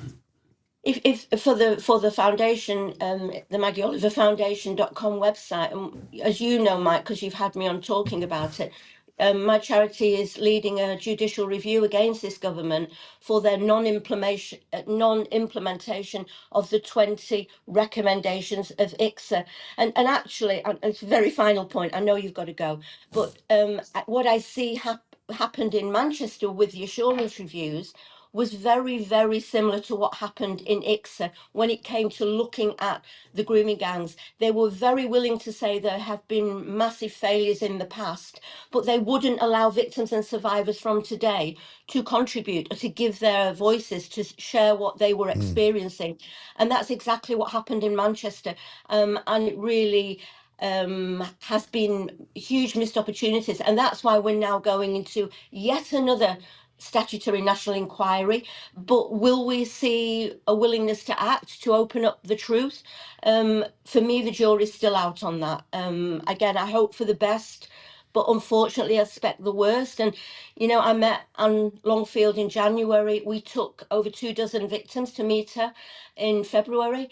I have not heard a dicky bird from that team in 3 months. So again, we're going down the same road of, you know, presenting the public you know, the outfacing picture is of people working together. But when you dare to challenge what they're doing, then all of a sudden you become persona non grata. And I'm not bothered. I'll continue to say what I'm saying, whether people want to listen or not, because it's true. So, you know, I'm hoping that we see change this time. But, you know, I've developed patience in this journey. Yes, you know, but I'm very you grateful have. to you for shining a spotlight on it, Mike. Maggie, we're all very grateful to you for having the headlights all on it all the time. So it's brilliant. Thank you very much indeed, and good luck. Maggie Oliver there talking to us about how Andy Burnham may not actually be the Messiah. He may not be the King of the North. In fact, it sounds very much as though he's very much like very many other Labour politicians. Before we talk to Sal Grover, Mark Littlewood's here. I mean, I was going to say disappointing to hear that about Andy Burnham, but it doesn't surprise me really. No, I mean, it's just horrific, this whole saga, isn't it? I mean, it's nearly impossible to wrap your head around it, the scale of it, the horrors of it. I mean, I suspect we're going to need a completely new government to really get to the bottom of this. And my test here is obviously people are thinking about the victims, obviously people are thinking about the direct perpetrators, and how many of them have we got? But and how many of them are still out there? And how many have still out not been apprehended? But the test for me is when public officials go to prison for what's happened. And naming no names, but we know vast numbers of state sector workers were involved in cover-ups, looking the other way, members of the police, worse than that. And at the moment, we have not collared any of them. No. And that has to be done before we can close the book on this. And it certainly has to be done if you want to make sure that no other scandal like this recurs. Well, there are plenty of people who tell me, and Maggie's one of them, that it's still going on. Yeah. It hasn't stopped. You go to places like Rochdale, you go to places like Bradford, it's still happening. That's tragically plausible, isn't it? And what we've basically seen from the political establishment is it's all too complicated to deal with. Do not open Pandora's box. Let's keep kicking it into the long grass. And, you know, eventually let's hope that time cures all of this. Well, time isn't going to cure all of this.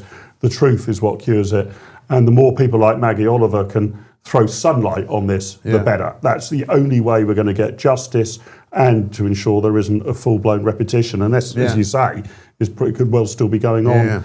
Exactly as we speak. Absolute shocker, total national disgrace. Yeah, totally, absolutely and utterly. Talking of shining lights on things and trying to get at the truth, it doesn't happen everywhere. Down in Australia, there's been an ongoing case involving the transgender debate, if you like. We're about to speak now to Sal Grover, who's a businesswoman who runs an operation called Giggle, right? Which is a female social network, which has currently just been ordered to pay money to a bloke who pretends to be a woman, who is by the name of, what's his name? Roxanne Tickle.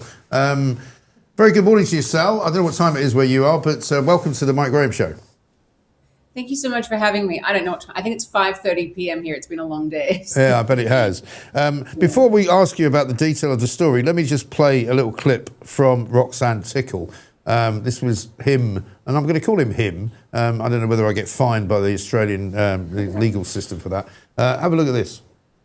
The ruling clearly reinforces what the Australian community stands for, that all women are protected from discrimination by law. Trans women, cis women, lesbian women, queer women, straight women, First Nations women, women of colour, migrant women, women with disabilities, all women. How about left-footed women, you know, left-handed women, menopausal women, women with red hair? I mean, you know, that's all fine. He's not a woman. Yeah, it makes it seem like this has been a dispute between just the girls, doesn't it? It's not. It's not what's happening at all. This is between a man who claims to be a woman and an actual woman. I had a moment today where you sort of stop in your tracks and go, how is this my actual life? And you go, I've been in 2 federal court cases now about what a woman is. It's me against a man, and I've lost them both. And how can that be? What is actually happening in the world that a man can win a what is a woman case? Because that is at the most basic level what is happening.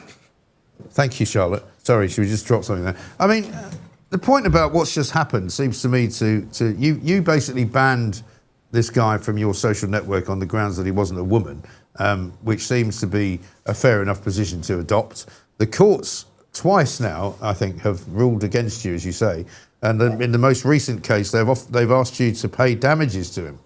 So tell us about that.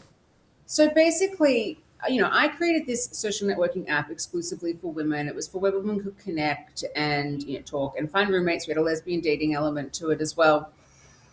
And I need to make people understand this wasn't like he was the one guy that ever tried to get on this app. Thousands of men tried to get on. And we would, if a few of them would get through our security, we would remove them. Right. So it would have been me who removed him, but I don't recall doing it because it was a regular day at the office. Then I got an Australian Human Rights Commission complaint, which because I refused to settle it, I sort of refused to acquiesce to their demands, which were to let him on, let all men who claim to be women on, apologise, attend sex and gender classes, pay $20,000. I was just like, I'm not doing that. I may as well just give up. So I said no to that, knowing that it could escalate to federal court. It did. He won the first round where the judge declared sex as changeable and charged me $10,000 in damages because I had laughed in court at evidence they had shown. It wasn't like I cackled. It was a momentary, sort of just involuntary let out of laughter, and I apologized immediately. But apparently that caused such offense that I was fined $10,000. Now in the appeal, it's gotten even more sinister, if you can believe it. The three judges have said, the sex is changeable, all of that, but they've increased it from indirect discrimination to direct discrimination because they're basically saying me admitting that I saw a man is just direct discrimination because appearing like a man is basically a protected characteristic of being a trans woman in Australian law, which is just, I can't say it with a straight face. It's just so ludicrous. And they've doubled the damages to $20,000 because they're also saying that I have called him a man in 50 interviews, which is completely incorrect. It's many more. I've never once called him a woman or she, and I know I won't. What are you going to do? Continue to punish me? I mean... Right. But it's this ridiculous notion, isn't it? Yeah. Well, there's this ridiculous notion that the wokists have adopted that, you can look at something, whether it's a spade or but you can't call it a spade because they want you to call it a spoon. And it's like, well, it's a spade. What the hell is wrong with you? And I'm going to call it that. And now they're going to start punishing you and fining you and probably, who knows what next, imprisoning you because you don't agree with them. Yeah, I mean, that's the thing, isn't it? Is that where does this end? And my position is this is a real call to action moment in Australia. We have very much been behind the UK on this issue. Women in Australia, like women in the UK, have been speaking up for years. I mean, over a decade for many. I mean, I've been 6.5 years, so I was kind of quite late to it in that respect. And our political class has been completely silent. They have just been saying this is a culture war. We're not going to do anything about it. In the last 3 days, has been a huge wake-up call for them. So for that, I am grateful.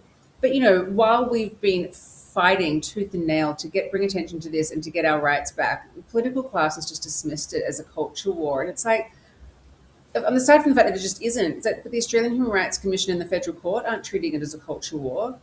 They're treating it as something really serious. So why aren't politicians ensuring that Australians have, Australian women and men have rights in law?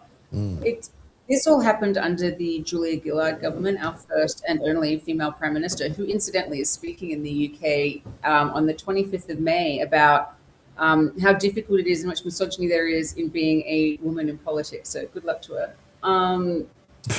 Her government took out the definition of woman from the Sex Discrimination Act, and I'm here in federal court trying to fix and clean up the mess that her government made. So while she has dined out on being the first woman prime minister, she took all of our rights with her when she left. So it's quite dire what has happened. The UK was, while it's, I mean, obviously everywhere this ideology has taken hold, it's been a crazy fight and die for everybody. For Australia, we've always been in a position where we're not trying to stop laws from being changed. We're trying to undo laws that have already been changed. And that's always a much more difficult position. It's not impossible at all, as I say to everyone all the time. Laws are changeable, sex isn't. So in that sense, we actually are on the winning side, because what we want to have happen is actually achievable. The ones who want to change sex, sorry, it's a fool's errand. It's never going to happen. So while I am obviously at the moment angry and shocked and all of those things, I am a firm believer in sometimes you have to take one step back to take two steps forward. So what happens next then? Are you able to crowdfund the fine? Are you able to carry on with the business? How does it work? Yes to everything. I mean, the Australian government has effectively pushed out a woman-owned, woman-run business for women, and so it will be offshore. And we will be applying to go to the High Court, which is our highest court, aka like the Supreme Court that you have. So we have 28 days to apply to do that. And yeah, I mean, the only reason I've been able to do this is the generosity of people all around the world who are fed up with this nonsense and who are happy to support women like me who are fighting it. And so Giggle Crowdfund is where we're doing that. It's cost me well over $1 million, and I've raised it, obviously. This is the generosity of people to do this. The other side has been completely taxpayer funded / government institutions on their side. And yeah, I have not had anything like that available to me. It's all been crowdfund and pushing a boulder up a hill, I know, but it's obviously very much worth doing, because my position is that even if you're someone who maybe doesn't agree with me, what would you do if ideology was put into law that you didn't agree with? And that should always just be based on reality, and people can believe whatever they want and you can be protected in the law for that. You can't force other people to believe it, and that's why this is really important. No, exactly right. Well, listen, good luck with it all. We'll just keep in touch and we'll see how you get along. And I'm sure people here will be helping you out with it as well. Sal Grover, thank you very much indeed. Again, one of those situations where you can't quite believe your eyes and you can't quite believe your ears. Mark Littlewood, amazing that we haven't gone down that road. I'm surprised that in a way that we're actually in a better place than Australia. Well, yeah, that's right. I was just reflecting on this, though, isn't it? That this make-believe madness of you can be whatever you assert to be, irrespective of the actual laws of science. It's a completely Anglosphere thing, isn't it? It's us, the Americans, the Aussies, Canada. Yeah. I mean, this wouldn't go down too well in Bulgaria, I don't think, or not. Italy, or Germany, even. I mean, this does seem to. So we caught all of this from America. Yeah. And is it all part of this sort of, I can be whatever I want to be? Yeah. They've kind of contorted that aspirational thing that, wherever you come from, you can live the dream and be whatever you want to be, to the extent that they now think your own personal preference can defy the laws of science. Yeah. And the other thing which it can also gain you access to places which should not be open to you under normal circumstances. I mean, the bit that completely shocks me here is I believe in freedom of association, which means you should be free to exclude people. Yeah. So if Sal was running this app, as far as I'm concerned, she can set the membership criteria. It's like a private club, isn't it? Yeah, you've got to be from this particular region of the country, or I only want people who are 6 foot tall, or I only want brunettes or blondes, or whatever the hell it might be. Or you mean like the BBC when they offer a job that's only made available to people who are not white? That's right. Well, that's direct discrimination on jobs, but as a private club, you should be able to set the rules yourself. The idea that you should be obliged to what's this person's name? Roxanne Tickle. Roxanne Tickle. Yeah. Yeah. The idea that you have to admit you call people. him a bloke. It's a bloke. Yeah. The idea that you have to admit people because the world has gone mad, and I'm afraid, Mike, what worries me about it all, it's not just the obscenity of it all, and we're basically erasing women from life and culture. This is how civilizations die. They go mad. They start defying science. Well, they it's start like the defying emperor's new facts. clothes, isn't it? They start telling you things which are demonstrably not true. Correct. That's a woman. And you go, well, clearly isn't a woman. And it's even worse than that. It's not just asserting things that aren't true.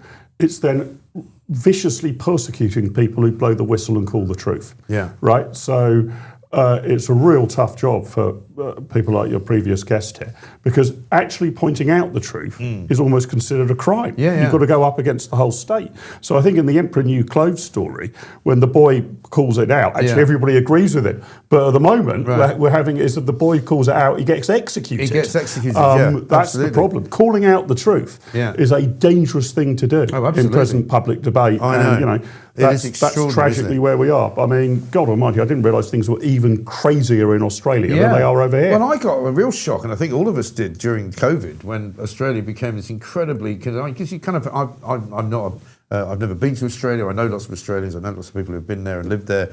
But I always assumed it was a bit like America, kind of land of the free scenario, and it really wasn't. And when they had their COVID restrictions and people were meeting at the sort of the border of two states to shake hands or wave at each other because they were relatives, but they weren't allowed to cross over the state. And then you see the police, you know, like really sort of badly treating it like a capital offence. Yeah, beating people up for not wearing masks and all that kind of stuff. And you kind of went, wow.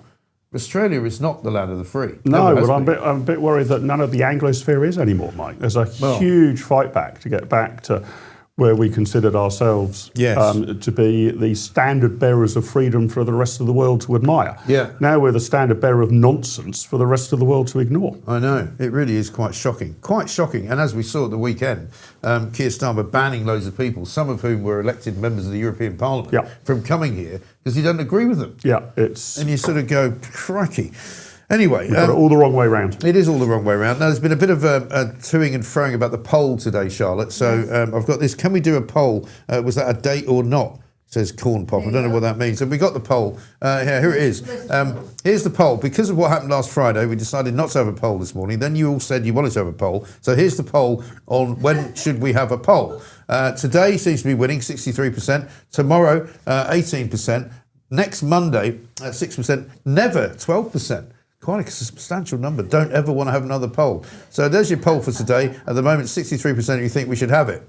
So that's quite a good victory, I think, for those of us who like polls. Maybe tomorrow we'll come back to normal with a normal poll. We shall see.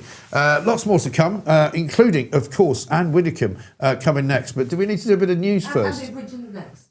Oh, Andrew Bridgen's next, of course. Sorry, let's go to Andrew Bridgen. Before that, though, why don't we play a little bit of Andrew Bridgen yesterday, or rather at the weekend on Saturday, at the Unite the Kingdom March. Let's go. People. And I will tell you now, from first-hand experience, you're very lucky. You've got the best politicians in the world that money can buy in that place.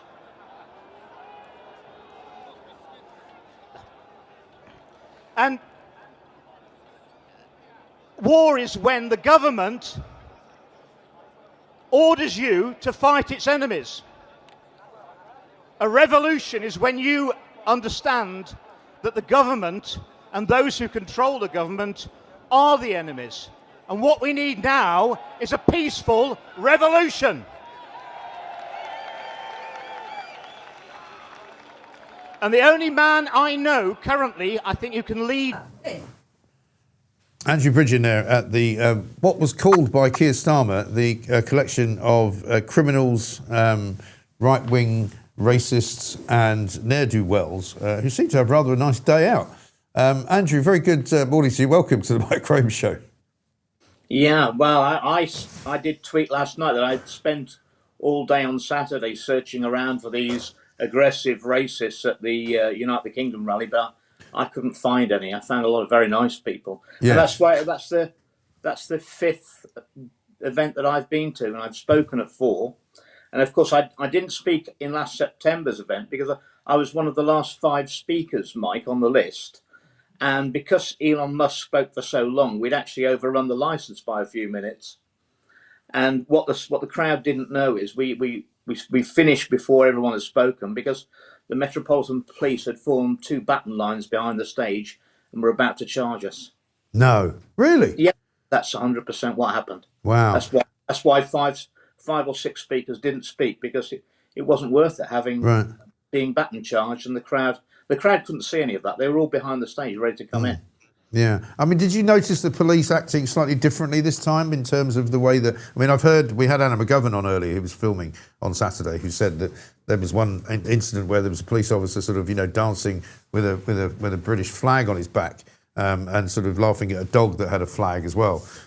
So I wonder if they'd been asked to soften it. But by what Sadiq Khan and Keir Starmer said before, and I was just going to say, what they said before the rally, I thought was pretty insightful. You know, with a C, not with an S. It was appalling, and it's an absolute fabrication and a distortion of the truth. I say I've been to all of those rallies. I've spoken at almost all of them, and the crowd is absolutely excellent. I didn't see any trouble. You've got to remember that the 4,000 officers drafted in, they come from the whole of the country. So you've got a complete network of police from across the country. And I was interestingly, you remember in September, the numbers were so great that the police, the Met diverted people. Once Whitehall was full, when they came over Westminster Bridge, they were actually diverted down the embankment. And they were sent down the embankment all the way down to Trafalgar Square, which was exactly where the counter-protest was, and that's where the trouble was. Yeah. And there were some officers from Wales in September, and they told the crowd not to go where the Met were telling them because there's going to be trouble. Yeah. So they knew. Yeah, of course.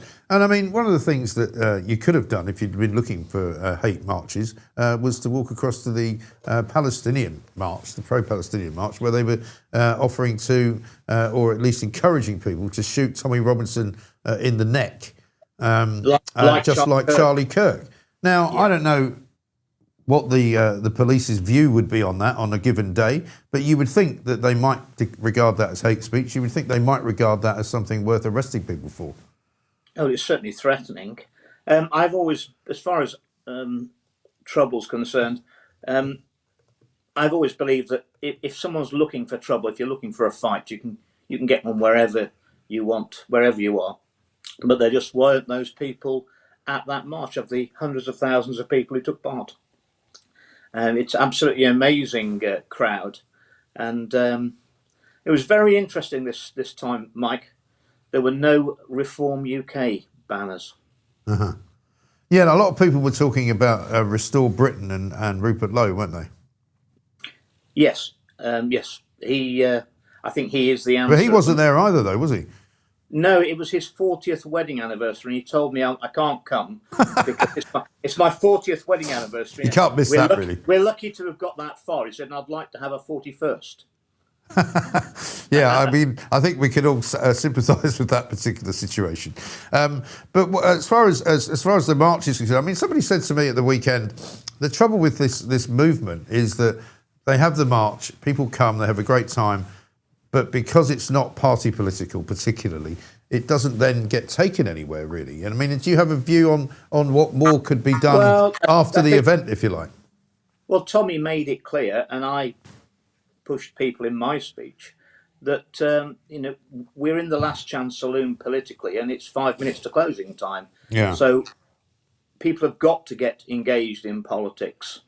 It's no good just going on the protest. You've got to get engaged. And I pointed out that when you disengage from politics and you abdicate responsibility for the direction of your life to corrupt politicians, that's where we end up in the lamentable situation we find ourselves today.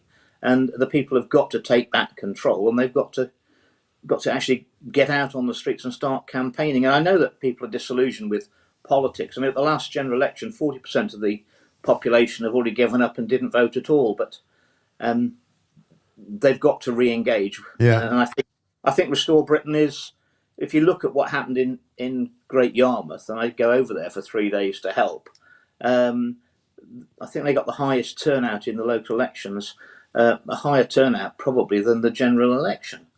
Well, that's pretty good. So that says to me, when Restore or Great Yarmouth First, as they were standing as, they got more votes than Rupert Lowe. They did very well. But again, people have said, well, why didn't they just stand as Restore, though? Because Great Yarmouth First kind of confuses the issue, doesn't it? Because the Restore party wasn't authorised until sort of about 2 weeks before nominations closed, and they'd already been campaigning for months under Great Yarmouth First. So it would have all the leaflets that had gone out before then, people would have confused people, wouldn't it? So they had to stick with the name that they'd chosen when they started the campaign, which was before Restore Britain got authorised as a party. Sure. No, I know, but I mean, you also appreciate that people are also confused about whether or not Restore Britain won a load of seats, because that's not. Well, they weren't that confused, because Great Yarmouth First got, if you'd halved their votes, they still would have won every seat. Oh yeah, no, I know that. What I'm saying is that are they sitting as Restore Britain, or are they sitting as Great Yarmouth First in the council? Well, they're working with Rupert Lowe as the MP. It doesn't really matter now. I hope they'll come to Restore, but they were elected as Great Yarmouth First. Yeah, and on the numbers yesterday, it was pointed out to me beforehand, and this might be something worth pursuing, if the police are underestimating the counts, as it were, deliberately. If they had used facial recognition, they will have a number of people who were there, because they'll be able to count them. So it was suggested to me that if there's any suggestion that they got it, or they're getting it wrong deliberately, you could do an FOI request to get their real. If they don't know how many people accurate, how many people were there, then that would cast doubt on the quality of the facial recognition, wouldn't it? Well, it might do, but I'm just wondering if it might be worth something to pursue. You know, just to sort of put them on the spot and go, okay, well, you say it was only 60,000 people. Well, let's see what your facial recognition cameras say. And if your facial recognition cameras only say 60,000, then maybe they're not working very well. Exactly. I think think it was laughable last time when the BBC said it was 100,000. I mean, experts tell me that when Westminster Bridge is full, that's 40,000 people at least. Yeah, right. Well, you'd have filled that more than 10, 12 times over. Yeah, absolutely right. Now, you've got some action coming up this week, I think. What's going on with you, Andrew? Well, I've got this long-running case against Matt Hancock for defamation, which has been running now for over 3 years. Yeah. So far, all his counsel have wanted to do is try and get my application against him struck out. So we've had 2 strikeout attempts in the High Court, both of which has failed. And then instead of going to... And Hancock always maintains that he's innocent and he's going to win and he's in the right. But he never wants to go to final hearing. I do think he's rather averse to being under oath in a witness box, answering questions from my barrister. So now he put in for an appeal against losing his strikeouts. So now we're going to have a day on Wednesday again in court, which will cost an absolute fortune, and we're no near further forward. But I think if I can win or defeat him on his application, then I think he's nowhere to hide. We'll have to eventually get to a final hearing and have it out in court, as they say. Yes. But for someone who claims he's very confident of winning, he has no appetite to be in court. No, I imagine he doesn't. What's he doing now, Matt Hancock, anyway? I don't know. He's keeping a very low profile. I doubt he'll turn up on Wednesday. So we'll. I mean, it's been a very strange hearings indeed. I mean, Hancock's barrister's a guy called Aidan Eardley, KC, who the High Court took it upon themselves during the proceedings in the High Court, and we will have to go back to the High Court, I hope, to make him up to a part-time judge on the same bench as the judges who were sitting in judgment on us during the case. Really? How bizarre.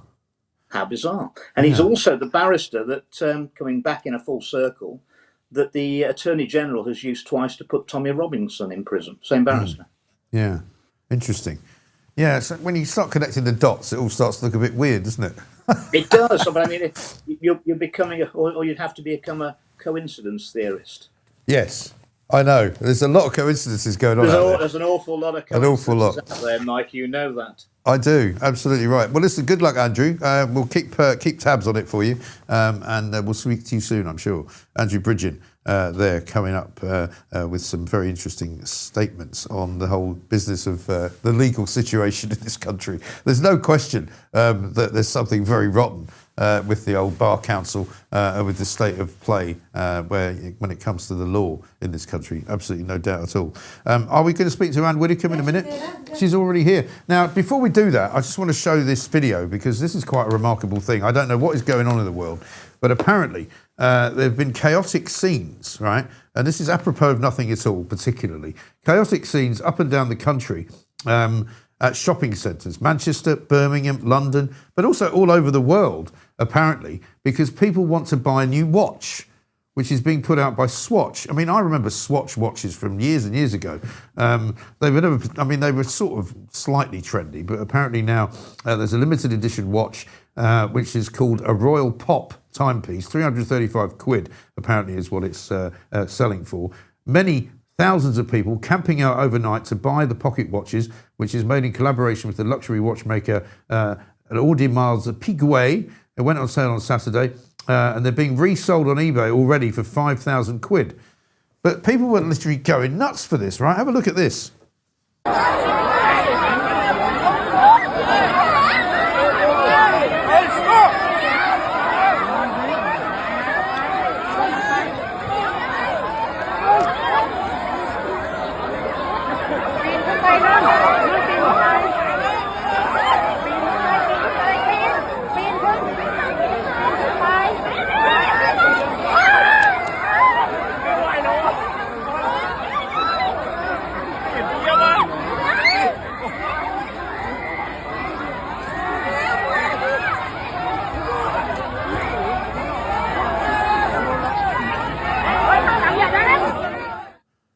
Now, that was in Thailand, apparently. It was also going on in New York, in Paris, in Italy, in the Netherlands.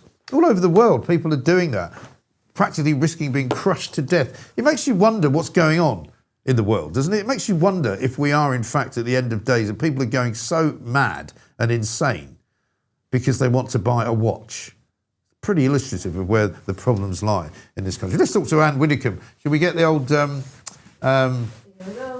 noise up? Now, only two sorts of people oppose free speech, and they are at opposite ends of the scale. Snowflakes and totalitarians. I am offended, upset, insulted at least 30 times a day. Tough. It is not necessary to flash your knickers to do a decent ballroom dance. Free speech is for all, not for the privileged few. Nobody has the right to live their lives being protected from offence or from insult or from hurt feelings. And if you really can't take it, become a hermit.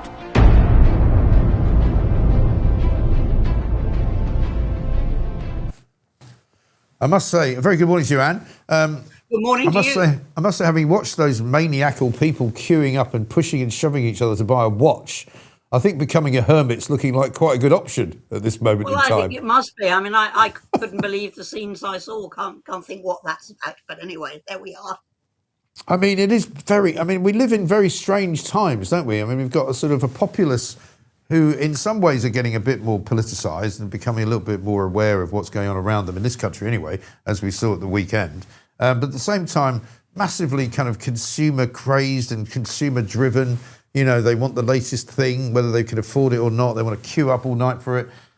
We've now got the Labour, two members of the Labour Party, Wes Streeting and Andy Burnham, saying basically they want to take us back into the European Union because that's what the people of Britain want. Well, potentially, it is absolutely not what the people of Britain want, and surely we'll need another general election, won't we? Well, indeed, you certainly can't just take Britain back into the EU without at least another referendum.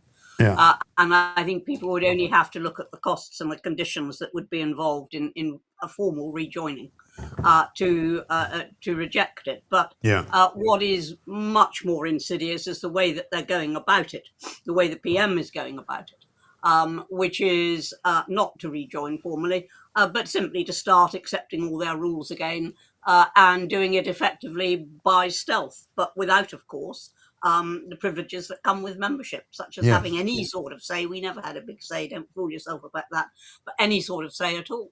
Yeah. Well, even Lisa Nandy said at the weekend, well, the thing is that if you were to say that people didn't want to leave the European Union, you would have to make an argument that in 2015, everything, and certainly in her constituency in Wigan, was fine, when it clearly wasn't, because we were not happy being in the EU, and the people of this country voted to leave it for all sorts of reasons. Well, I mean, the problem has been that ever since the country voted to leave, politicians, instead of saying, OK, that's what the country wants, that's what we're now going to do, politicians have resisted. I mean, first of all, they tried to delay the exit. Then they made a complete mess of the terms of the exit.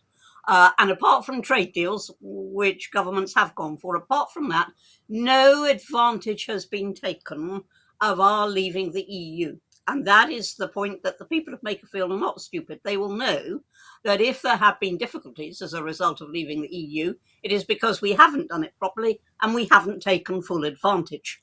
But there are other issues. If Burnham wants to campaign on rejoining the EU, and Wes Streeting apparently agrees with him, if that is the campaign emphasis, then I think the populace is going to say, hang on, what about the cost of our living? What about our eating? You know, what's going on in the shops that we've now got to pay more for? Why are we talking endlessly about an agreement that did us no good at all with a bloc that is now actually performing worse than we are? Well, exactly right.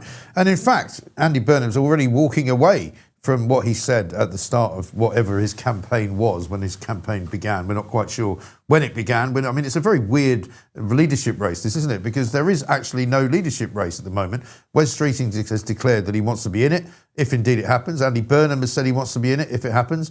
But first he has to win an election, as you say, in Makersfield. But this morning, The Telegraph, he's now distancing himself from calls to rejoin the European Union because of the backlash that he's been facing ever since he said it, because Wes Streeting has kind of stitched him up a bit, it would seem, like a kipper. Some people think, and I mean, I don't know what your view is here, that he's having his strings operated and pulled by Peter Mandelson, who's gone, oh, by the way, if you want to get Burnham out of the race, tell him that you're going to fight on his behalf as well to get us back in the EU. I wouldn't say that it's Peter Mandelson, but I think there is some very odd reasoning going on. I mean, if I were advising Andy Burnham, or indeed Wes Streeting, I wouldn't be advising them that that is the central issue of this campaign when Britain is in the state that it's in at the moment. So, I mean, I think they've just got it wrong just strategically, but that's fine. But of course, you're quite right. There is no leadership race. We're all waiting to see if Burnham gets back into Parliament.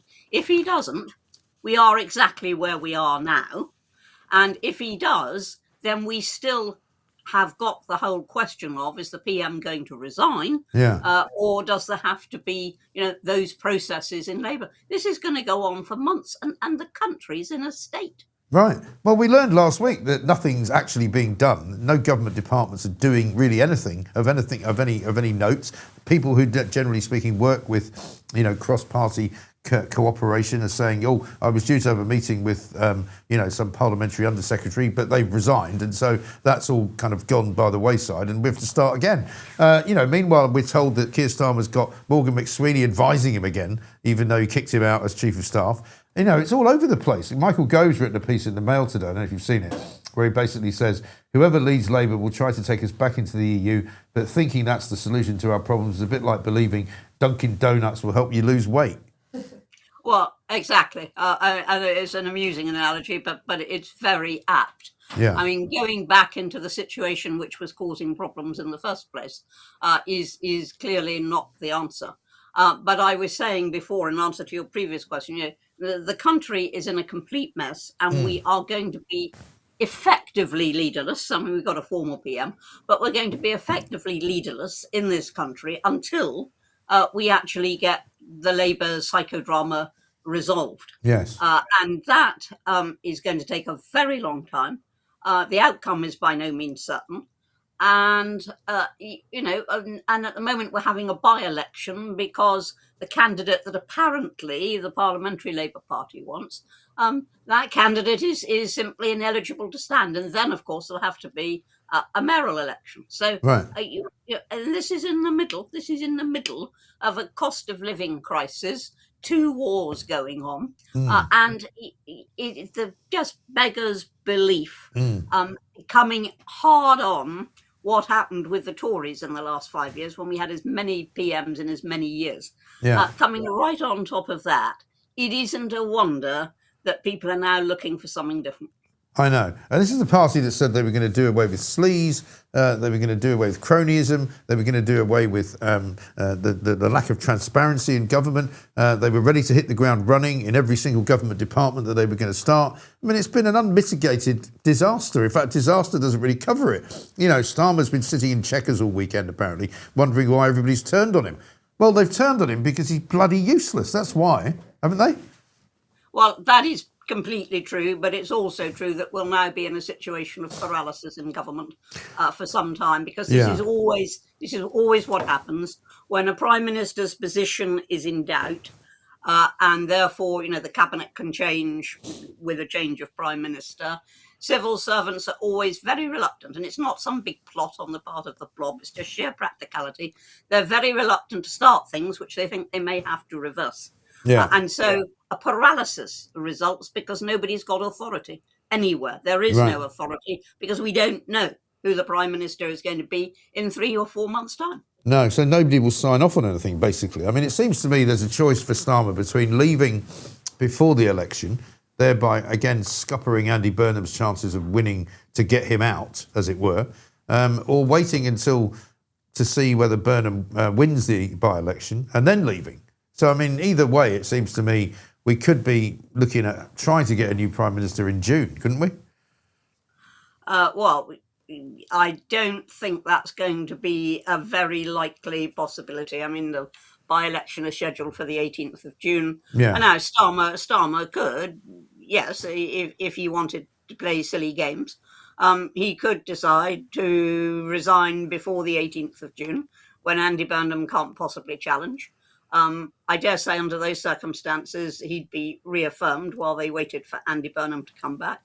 But I don't think he'll do that. I think what we're going to get is just drift and drift and drift.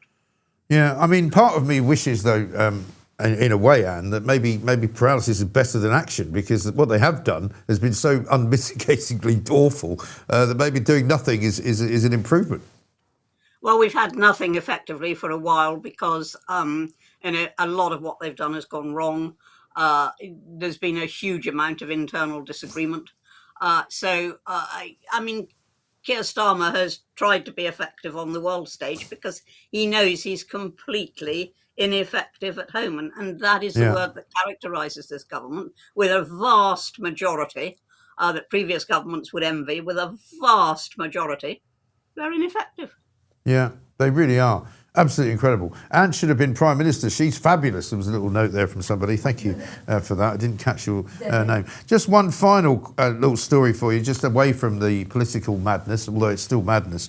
There's a story in the Telegraph today that says apparently councils around England and possibly Wales as well, handing out blue badges, disabled badges, to drivers with anxiety and ADHD in addition to all the other qualifications, right? Apparently, people with neurodivergent conditions are taking advantage of this rule change, which was introduced, believe it or not, under the Tories in 2019. Hidden disabilities, right? So basically, you can park anywhere you like if you're anxious. It is a complete nonsense. There's a reason why you have a blue badge. It is that you cannot actually, you have very limited mobility, and you cannot walk great distances, and you can't put your car in the municipal car park and then walk to all the shops, because that is not possible. That is why we have got blue badges. It's to assist people who simply cannot walk to the shops. Yes. You know, if you've got anxiety or whatever else it may be that you've got, you can still walk to the shops. Now, anxiety might keep you indoors. That's a different argument, but it doesn't determine where you blinking well park. No, exactly. And particularly if you can blinking well park on a double yellow line and not get a fine. You know, because those of us who don't have a disabled badge are continually being fined. I mean, I get a fine about once a week without even knowing it, because, you know, they've closed down a road without telling you, you know, they've said you can't go there between the hours of 3 and 4, you know, all sorts of stuff. Somebody says, Meow says, I saw one of those cars parked at Lidl's and it had a sticker saying not all disabilities are visible. That's true, but as you say, you know, it's the mobility issue rather than the disability issue, isn't it? That's the point. Well, it is purely about mobility. It is about trying to be kind to people and to be helpful to people who cannot walk great distances and who, as I say, they can't leave their car on, you know, floor 4 of the municipal car park. Yeah. They actually do need to park near where they have to go. And sometimes it can be pretty painful for them just getting from the car to where they have to go. So, of course, a decent society helps, but that has got nothing to do with other forms of disability. I mean, being deaf is invisible and serious, but it doesn't mean you can't walk to the shops. No, exactly. But, you know, you're probably going to be now called to all sorts of horrible, cruel names because, you know, I'm used to that. You know, you have no compassion. But there we are. Listen, Anne, great to see you. As ever, check out Anne's Substack, where you'll find a great deal of glorious pieces that she's written and various other collaborations that we've done together. Anne, thank you very much indeed. Ann Widdecombe there. Absolutely brilliant. Fantastic. Speaking of modes of transport, by the way, I had the good fortune to take a train yesterday from Sussex back up to London. And of course, it wouldn't surprise you to know that part of the journey had to be made by a replacement bus service, which I didn't fancy. So I basically got a lift to the station from where the train actually began, which was quite a long way from the house. But when we got to this station, the replacement bus was apparently broken down. There were people trying to fill the back end of it with oil. Which was quite a funny picture, which I put out on my Twitter yesterday, where I said it looked like the replacement bus service needs to be replaced. I mean, goodness gracious me. Anyway, I think it's time. We're going to talk to Gene Hatchet very shortly about a great many things. But first, can we get a little bit of news with Edward Hughes? Let's do it. Good morning and welcome to Monday. I'm Edward Hughes. Well, Britain's favourite soap opera continues, Westminster under siege. Keir Starmer is still clinging on after a rough set of local elections, while Wes Streeting has been out, confirming he'd quite like the top job and reckons rejoining the EU would be a smashing idea. Culture Secretary Lisa Nandy called that a bit odd. Translation: the Labour family reunion is going about as smoothly as a budget airline boarding queue. Transport update: if you are planning to travel anywhere by train today, our heartfelt condolences. Network Rail says the usual unforeseen issues are ongoing, but they promise improvements. Eventually. And finally, the weather. It's May, so naturally we're enjoying classic British spring. Patchy rain, a bit of sun, then more rain just to keep you guessing. Pack the coat, the sunglasses, and a quiet sense of resignation. Have a lovely day. Laters, tigers. Edward Hughes, thank you very much indeed. Apparently, it's going to get really hot at the weekend. Bank holiday weekend coming up. We'll be working, of course, on Bank Holiday Monday, as we always do. But apparently there will be finally a heat wave. Last week was so weird, the weather. I don't know what to say. Anyway, coming up, we've got loads more to do. Ryan Bridge is going to be here. He was arrested at the Unite the Kingdom rally on Saturday. He didn't even get to it. He just about got off the train at Euston and suddenly he was in police custody. We'll find out what that was all about. Let's talk now, though, to Gene Hatchet because she's here with us, of course. Writes articles in the New Statesman and the Critic magazine as well. Gene, very good morning to you. Good morning. How are you? Nice to see you. I'm very well. Good to see you. So much to talk about, really.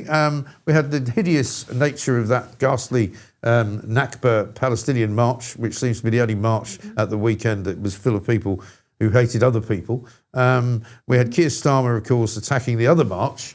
But we've also seen some interesting action going on from the Green Party, who I presume are out in force at the Palestinian march in London on Saturday. You want to talk about Mohsin Ali, who's the deputy leader, or one of the deputy leaders? Yeah, I think generally just discuss the state of the Green Party, you know, over the course of the local elections, but specifically the fact that, you know, lots of people have said, where is he in interviews? Where, you know, why don't they interview Mohsin Ali? And then when he did turn up in an interview last weekend, I think it was last weekend, he was incredibly aggressive towards the Reform councillor who'd just been elected, and I wrote a piece about how his gestures were very, very shocking to me for a politician on television to be moving his fist, and lots of people said, oh well, that's a political gesture, reining in. I know all of that, but this was very different, and he got really quite heated quite quickly. She was mildly pushing him. I don't know. I'd never heard of her before. I'm not here to defend Natalie Oliver, but right. Certainly in that circumstance I would, because he was he was shockingly losing his temper. And you just think, if he's one of the three main people in the Green Party, and he's supposed to be eventually representing women, there are some real issues there. And one of the issues, of course, is that his own wife is only ever seen in this black tent of the prison of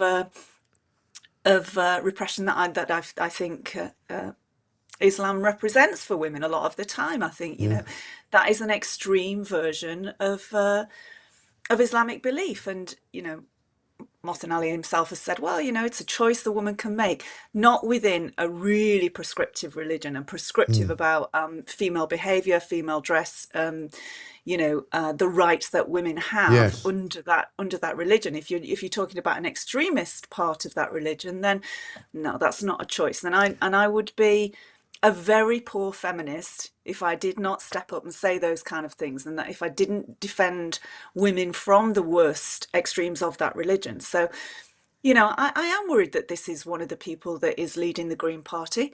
I think, some of the things that they are selling, the hope that they are selling, it covers up an awful lot. And it really, as a feminist, it covers up a lot of worrying things for women, like the trans agenda, where they, the main party leaders have frequently said that they do think that trans women are women. Well, they're not. They're just men pretending to be women. So that's just one area. One of the councillors that was elected in Leeds, and Mohsen Ali had his arm round this man, pretends to be a woman and has some really quite grim things in their social media past, which are quite graphic.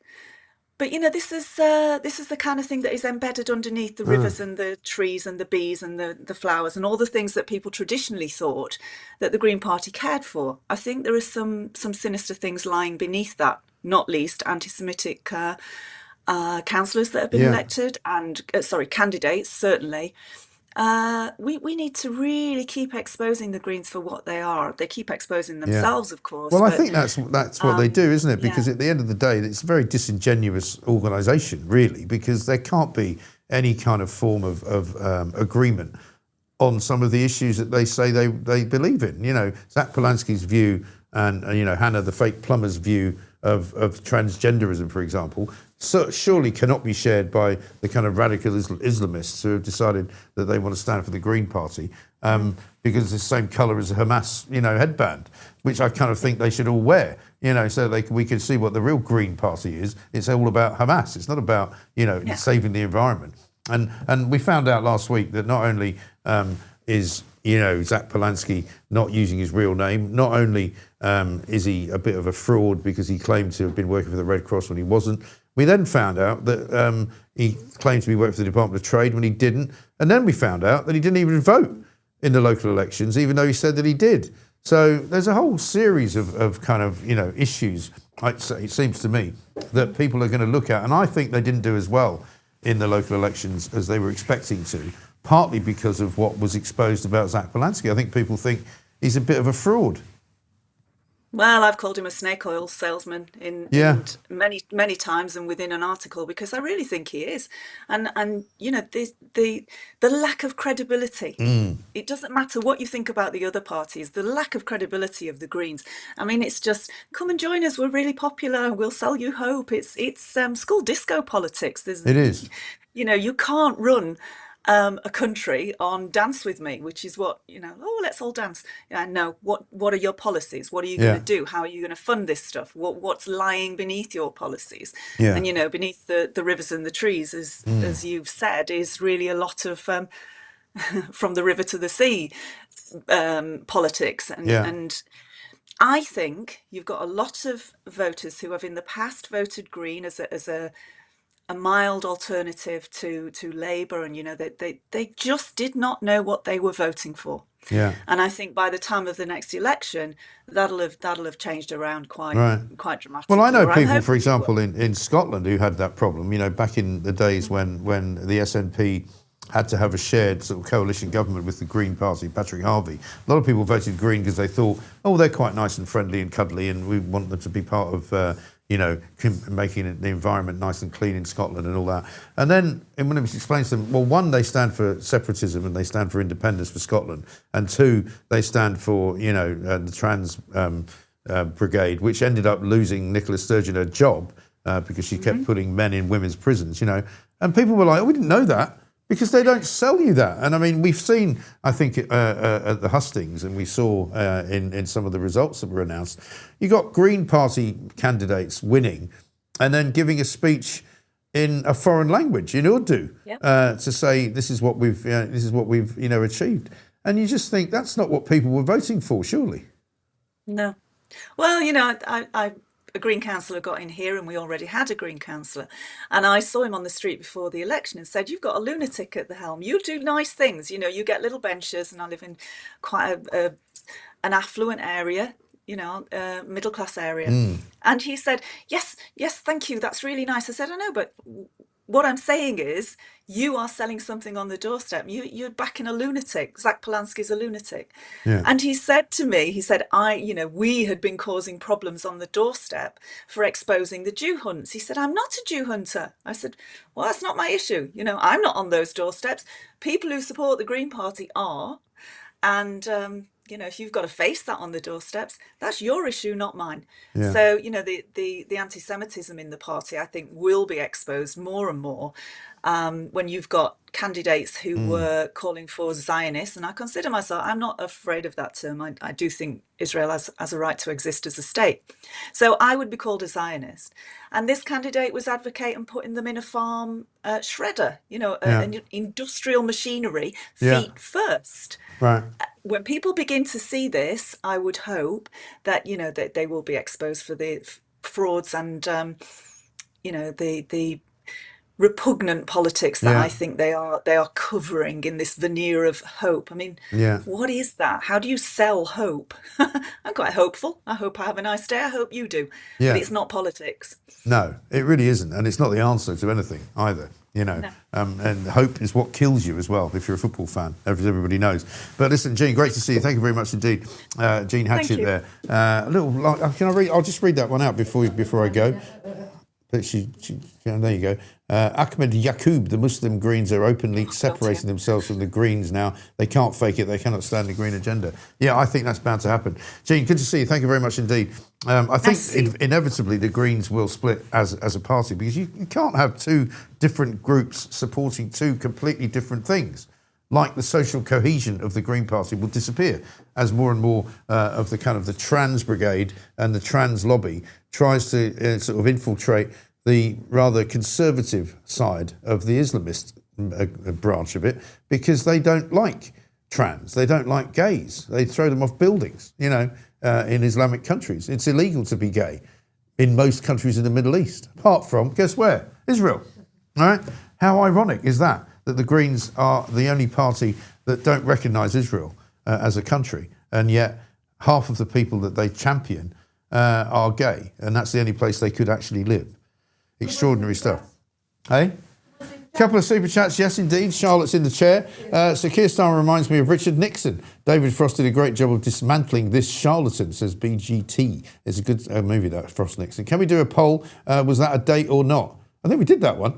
I don't know what was a date. I'm not sure what you're asking. I think he's trying to hit on a lot of the guests it's calling pop in the chat. Oh, really? Yeah. Oh, dear. Get a life, mate.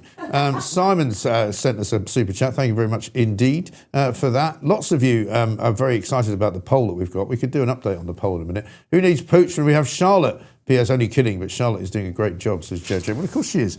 Pooch actually sent us a message about Australia, because we were talking about Australia earlier and how ridiculously kind of, draconian the place is. And he was saying, my daughter works in a bar in Australia. When you've had more than 3 drinks, they have to ask you if you're sober and then judge you after every drink thereafter. If they think you've had too much, they have to cut you off and you can't have any more. Crikey. That's mad, isn't it? It's ridiculous. That is absolutely nothing ridiculous. What, you want to do the poll? Meltdown? We'll do a meltdown, yeah. Should we not do the poll first, though? I'll get an update after the meltdown. Do an update. After this, okay, let's have a meltdown then.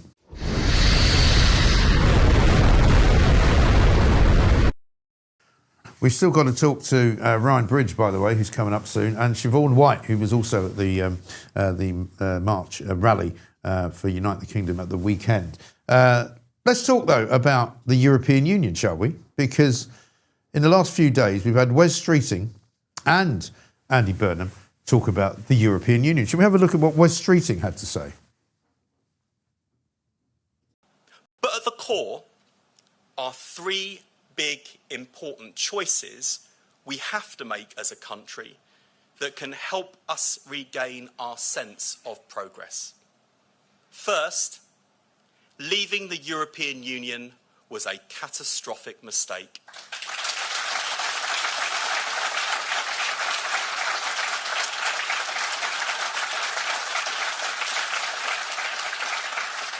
The Vote Leave campaign deluded itself into thinking that the UK could forge a global free trade nirvana, as though we still had the East India Company at our disposal. So Wes Streeting thinks it was a mistake to leave the European Union, which presumably means he thought it was a mistake that people voted to leave the European Union. Well, I've got some bad news for you, Mr. Streeting. You might be a Remainer. You might think the European Union's great. Like Keir Starmer, you might wish to have closer ties to Europe. You might think that being in the European Union was better than not being in the European Union. Well, I've got some more bad news for you, because the people in Europe would also not like to be in the European Union. In Italy, in France, in Spain, in Germany, there are growing numbers of people who wish they'd done what we did in 2016, which was to vote to leave the European Union. And if you wanted any proof that the European Union is run badly or is in fact not a good place to be, look no further than the way that Keir Starmer's been operating in the past few months, popping over to see Ursula von der Leyen at one of the many international summits of the Coalition of the Willing. And she said, yeah, you can come back into the single market. You can have access to the markets that we want you to have access to, but we'll tell you exactly how to do that, and we'll tell you how much you have to pay to do that. And first of all, it'll be £1 million up front, £1 billion rather, up front, for which you will get nothing. All you will be doing is subsidising the poorer members of the European Union. And what else you'll be doing? You'll be making it even easier for people to come here from the European Union to live. We've already got plenty of people living here from the European Union, and we've also got plenty of people moving here from other parts of the world via the European Union. So, what's great about the European Union? You might well ask. Well, nothing really. There's nothing wrong with Europe. There's nothing wrong with going to France. France is a great country. Nothing wrong with going to Italy. Also a great country. Nothing wrong with going to any European country. And by the way, you still can. It's not any more difficult. The only reason that some European countries are making it difficult is because they want to. The only reason that some countries are making it more delayed for you to come through their airports is because they want to. They don't have to, right? They're still jealous of the fact that we left the European Union. The European Union as an entity is a busted flush. You know as well as I do, it has never, ever had its accounts properly audited. Not since its inception in the 1970s. It started out as a trading bloc. It is now what can only be described as an overbearing, oversensitive, very expensive operation, which doesn't really do anything for anybody, apart from the people that work for it. So I think this country will revolt against Wes Streeting's idea of rejoining the European Union. I think it will also revolt against Andy Burnham's suggestion that we should rejoin the European Union. Even he's revolting against his own suggestion because he's already backtracking, because he knows it's a mistake. Because more than 60% of the people in the constituency that he would like to become an MP for, right, Makerfield, voted to leave. They still want to be outside of it. They don't want to be in it. We do not want to be back inside the European Union. Everybody knows that. Even the people who are sensible enough to have voted Remain, but who have now forgotten about it all. They don't want to go through that again. They just don't. Lisa, Nandy and I had a very funny conversation about it once, and even she couldn't work it out. This was in the dark days of 2019. We might find that clip one day and play it back to you. But here's the bottom line. Nobody wants to rejoin the European Union. And if Keir Starmer and Wes Streeting and Andy Burnham think that we do, then let them. Let them have a second referendum and we'll win it again. And they can all have then a general election and be kicked out of government, because that's what we deserve to have them do. That's my meltdown for today.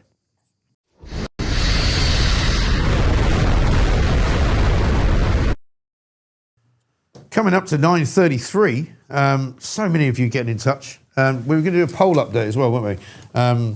Should we do a poll update? Earlier on this morning, I said we weren't doing a poll because people got so fed up on Friday about the poll that we did, and they complained so much that we made a categoric decision not to have one. So then you all said, where's the poll? So we decided to do a poll. So we did a poll on when should we have a poll. Should we have one today, tomorrow, next Monday, or never? 13%, it's gone up never, right? Next Monday, 7%. That's the current loser. 19% tomorrow, 62% today. So you've won. And there it is. The poll today is, should we have a poll? We're going to talk now to Ryan Bridge, who is, of course, the man from Raise the Colours. He was in the studio here not more than, a few weeks ago. Ryan, very good morning to you. Welcome to the show. Hi, Mike. How are you? Yeah, very good. I was horrified. It's the first thing I saw when I was started to follow the Unite the Kingdom rally on Saturday, was you being manhandled by the police as you came out of Euston Station. Apparently, you'll be able to clear this up for us, apparently due to a mistake, I think, wanted in some regard for something that had happened somewhere else. What did they say to you? Yeah, so obviously we was having the best day ever. It was really, really good. Patriotism, unity, all what we stand for, togetherness.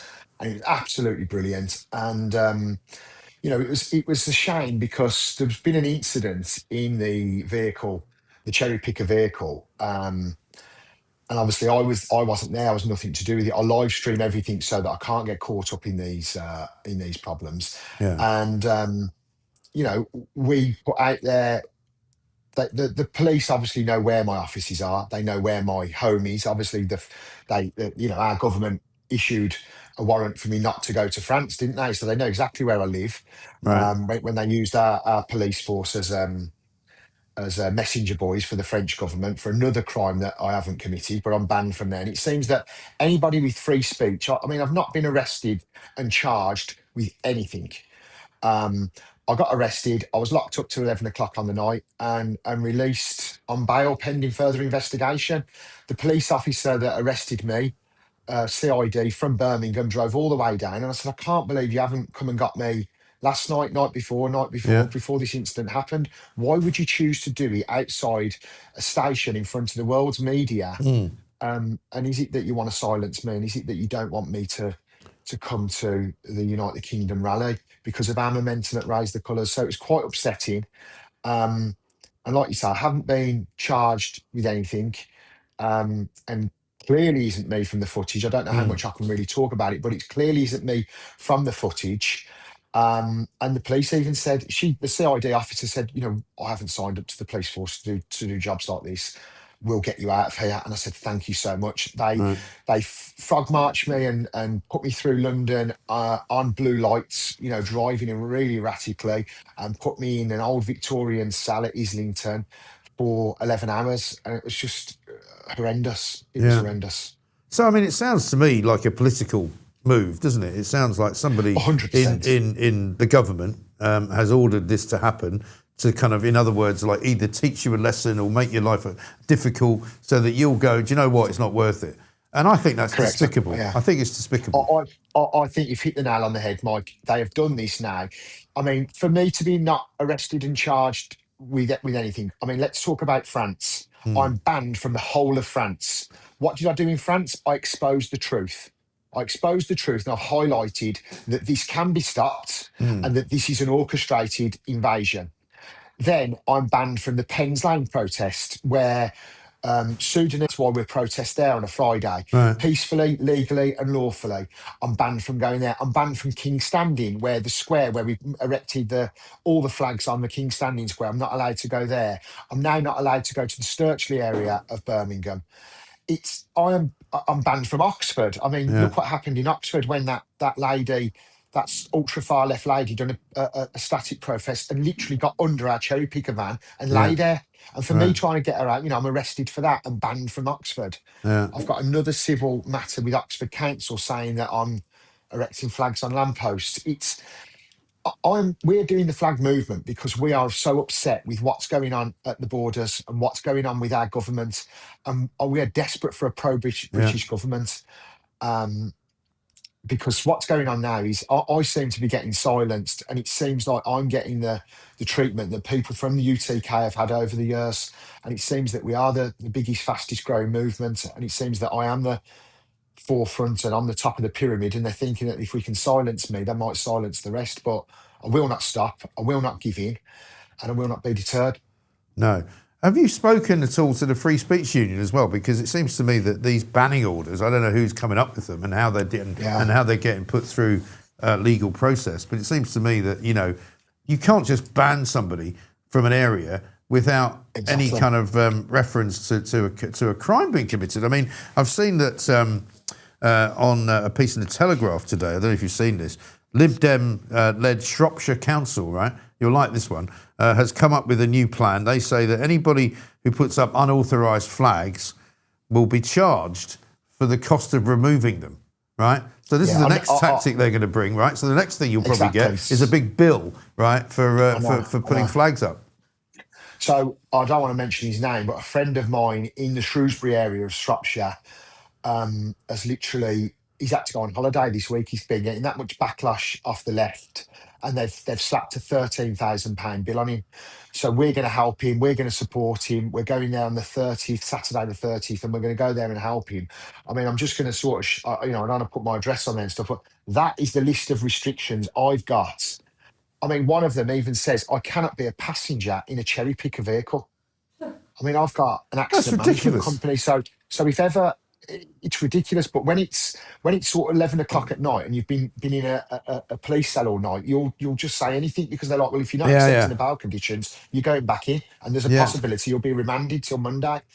And I'm just thinking, I've got my family here. We've come here to unite the kingdom at a beautiful march under the banner of Raise the Colours, and it's just horrendous that they chose those restrictions. Those restrictions, Ryan. I mean, those are by order of what? Is it a court that's ordering them, or what? I really don't know. I mean, they actually told me I wasn't allowed to drive on the one restriction. I said, "How can I not drive?" Yeah. I said, "You're not allowed to drive." I was like, "This is mental." So I objected, and the sergeant who signed this off, he actually got that one displaced for me. And then there was another one where I wasn't literally the barrier of the area where they said I wasn't allowed to go. I said, I've got 3 offices within that cordon, so I can't go to work. Right. And they just seem to be just slapping any sort of wild restrictions. So I will be definitely speaking to the Free Speech Union today. Yeah, I think you should.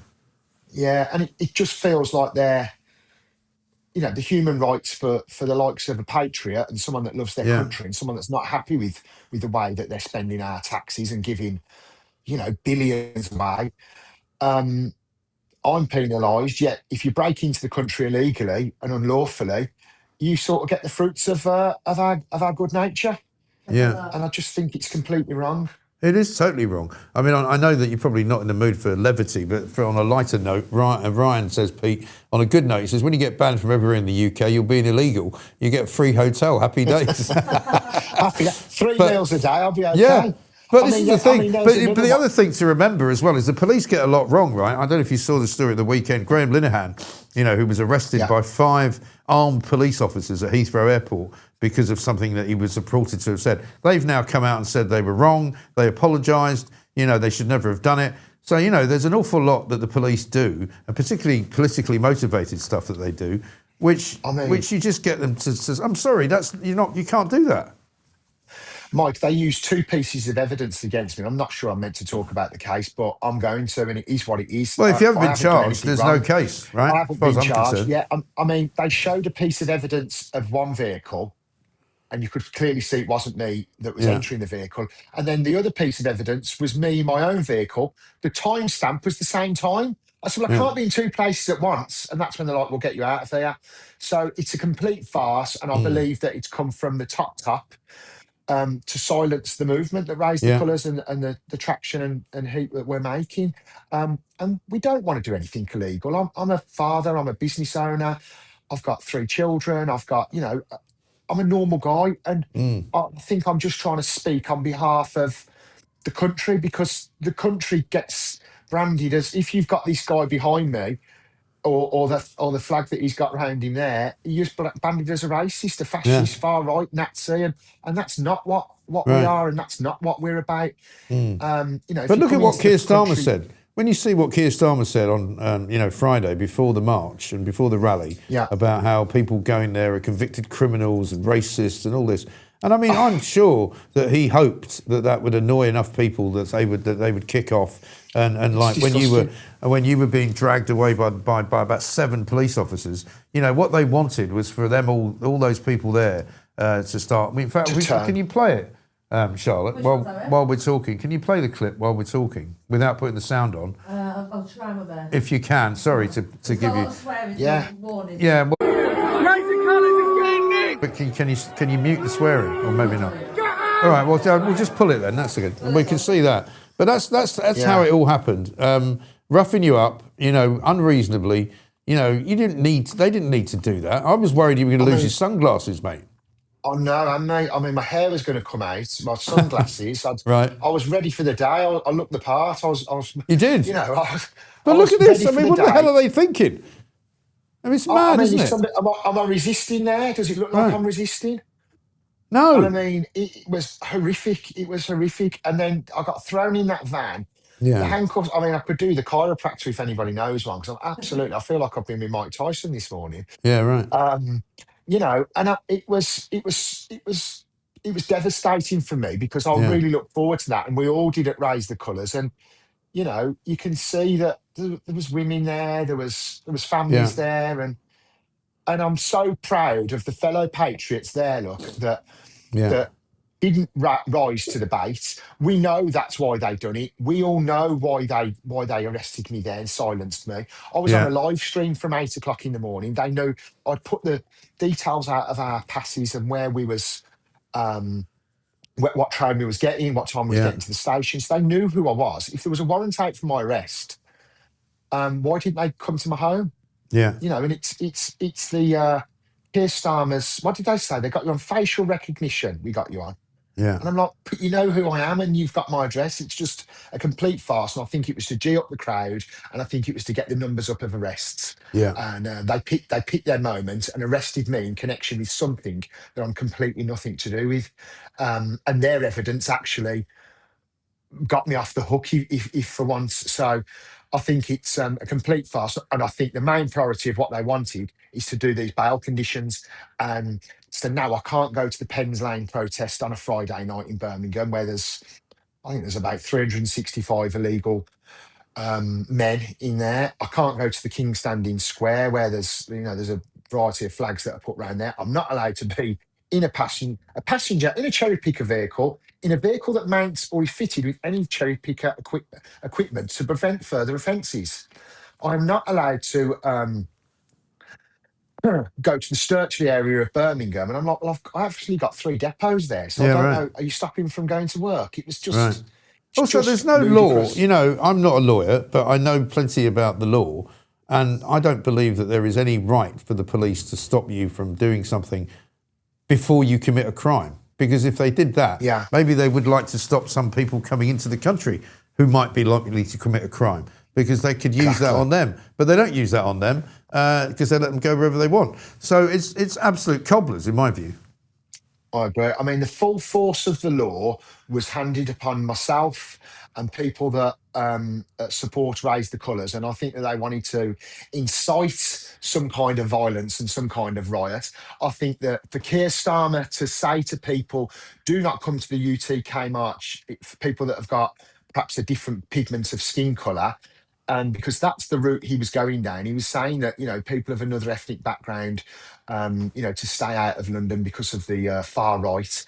There was families, women, children, your normal guy that you see in the shop buying a loaf of bread.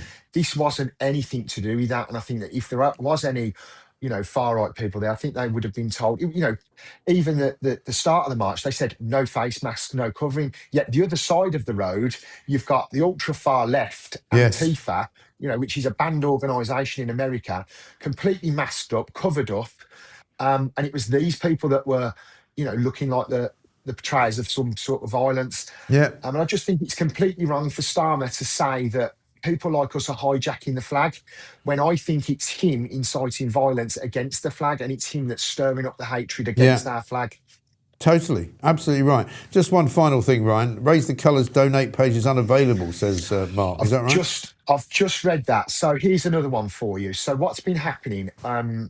Obviously, you get called X, Y, and Z for asking for some help. I've got the Oxford one. I've got the new ones now. I've got the Birmingham one.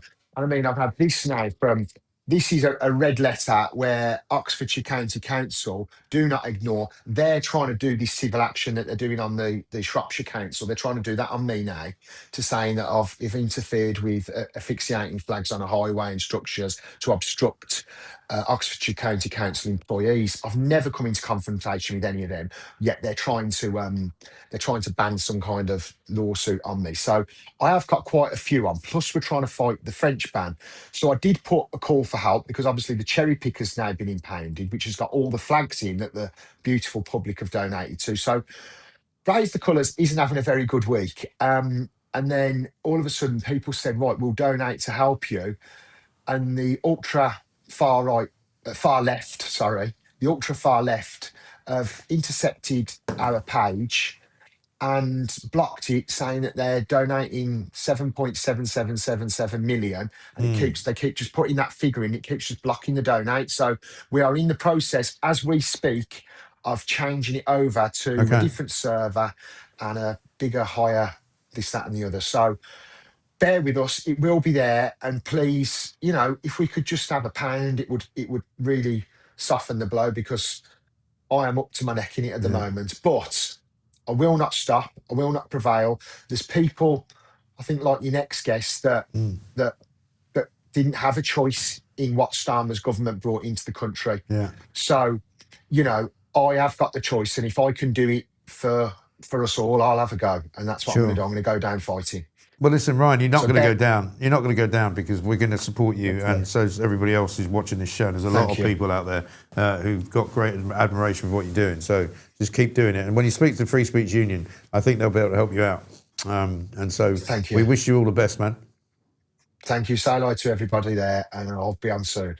Good to see you, man. Thanks a lot. See you soon. Ryan Bridge there. What an absolute disgrace. I mean, you live in a country now where a man is being singled out because of a belief that he has, of not something illegal, not something outrageous, belief in his own flag, belief in actually erecting that flag and showing his support for his own country. And that's what he's getting arrested for, and chucked in a cell for 11 hours and told he can't go places, and he can't drive somewhere, and he can't visit another country. It's absolutely outrageous, isn't it? Completely and utterly bonkers mad. Who on earth is doing that to him? And I think he'll get the victory that he so richly deserves. We're coming near the end of the show now, 9:51, and I want to thank all of you for being here, for watching, for being so helpful to making us the biggest breakfast show on YouTube in the UK. We're going to speak now to Siobhan White, who was also at the Unite the Kingdom rally yesterday. She spoke at it. Actually, I keep saying yesterday. I don't know why I keep saying yesterday. Saturday, of course. Siobhan, of course, the mother of Rhiannon White, murdered by an illegal migrant. She's still campaigning for justice, campaigning for all of us, really, to live in a country where that sort of thing can't happen anymore. Should we have a quick look at Siobhan at the rally on Saturday? From everyone has been unwavering. I have made some of the truest friends while navigating the most difficult part of my life, all of whom have been raising awareness for Rhiannon. I am the mother of Rhiannon Sky White, a beautiful, selfless 27-year-old woman who was brutally murdered in October 2024 by an illegal migrant. Rhiannon had spent the day working in a hotel. Unbeknown to her, she was being stalked. She was followed to the train station where she was waiting to return home to me. But instead I received a phone call that changed my life forever. Rhiannon has left behind a little boy, her siblings and me, her mum, a big extended family. We couldn't hold her funeral for 4 months because she was no longer Rhiannon, she was classed as evidence. Rhiannon was stabbed 23 times with a Phillips screwdriver. The main injury which caused her death was to her brainstem. Less than 90 seconds this monster took to attack her, leaving her fighting for her life on a train station platform. If she had survived, she would have been blind with brain injuries and no quality of life. 11 weeks he was in this country when he unleashed his unprovoked frenzied attack on my daughter. And to celebrate his achievements, he then went and purchased alcohol, returned to the hotel and was caught on CCTV and mobile footage dancing and laughing with lights in the background which were emerging. Fantastic to see you on the stage there, Siobhan. It must have been a bit nerve-wracking for you. Can't quite hear her. Oh, I think you're muted. Are you muted? I think you might have muted yourself, Siobhan. It says guests have muted themselves. It says guests has muted themselves, apparently, Tell yeah? us to refresh and come back. You want to refresh and come back, maybe? Try that? Yeah. Okay, we'll try that. Comment. Lots of you have got lots of things to say. Somebody just compared me to Rush Limbaugh, which is quite funny. Tommy says, lovely to see you, Siobhan. We'll try and get her sound sorted out because we need to get her on before we have to go. It's been remarkable. Yeah, there you go. Yay, there we are. There you go. Yeah, so anyway, listen, well done for that because I know from doing it myself, it's not easy to get up on a stage in front of a lot of people and speak. So how did you feel doing that? Nervous, but I had to do it. I had to do it for Rhiannon, my family and her little boy. And the children that are being left behind, sadly. Yeah. Yes. And how is her little boy? He's okay. He's good. He has his days where he struggles, but he is good. He is good. He knows that we are fighting for her and for him. So he's happy with that. Yeah, it must be tough for the whole family. Yeah. And what sort of reaction did you get from the crowd there? Amazing. Yeah, I've had over 2,500 friends, followers on X. It's been all over the internet. 99.9% of absolutely fabulous, like overwhelming comments in support. You get the odd one that's, racist, etc. But again, I don't care. The support is that all that matters for us. And you've, of course, famously still tried to get some kind of comment or meeting out of the government. Last time we spoke, you were on your way to, I think, trying to get something out of Downing Street, which has still never really come your way. Has anything changed? Has anyone reached out to you? No. There's been further emails being sent to Shabana Mahmood and to Starmer, and still nothing. Absolutely nothing. They're just ignoring everything. Yeah. It's shocking, that, isn't it? Because you think if they had an ounce of human compassion, they would want to at least speak to you, No, absolutely nothing. It's just like, she didn't exist. It's like this didn't exist to them. Yeah. They just do not care. Right. Yeah. And still they come, right? I mean, today's quite a nice day. There'll be a few hundred more migrants, no doubt, illegals coming to this country, getting put up in a hotel, getting given homes. I mean, the Labour government keeps saying to us, oh, don't worry, we're moving them out of the hotels. Well, yeah, but now you're moving them into houses in the street. Exactly. And this is what I said to Leo Keir on Saturday, though. I said, the thing is, Starmer can stop the speakers, ban the speakers from coming over from America, etc. But he's not stopping the illegals coming in. Where's the logic in this? The guy's an idiot. I know. It's quite extraordinary that he thinks that, people must be stupid.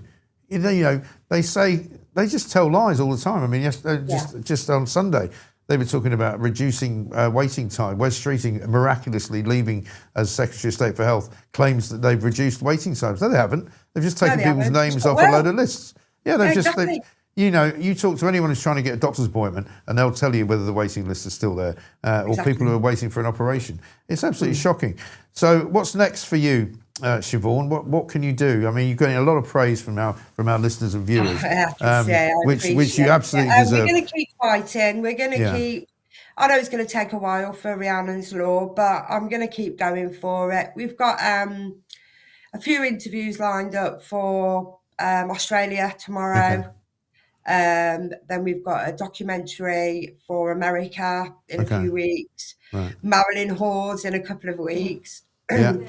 So everywhere I can get this platform out for Rhiannon's name, her son, and these families going through, mainly the children going through what we're going through. Yeah.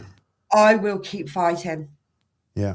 Well, we wish you all the best of luck, and sorry we can't get you on for longer, but we'll get you on again soon, I'm sure. What an inspiring woman, said Janie. I mean, I think that will fill you, hopefully, with hope that you're doing the right thing. Yeah, it's like I said, the comments I've been receiving, and like I said, my ex has gone up 2,500 people, etc. Yeah. And I'll just keep promoting it. I will just keep appreciating everything. Yeah. Good. Well, keep it up, and good luck with it, and thank you so much for all you do. Siobhan White there, talking about her daughter, Rhiannon, who will never be forgotten, as many of you say. But that's what we've come to in this country. Ordinary people doing extraordinary things. Ryan Bridge, now Siobhan White.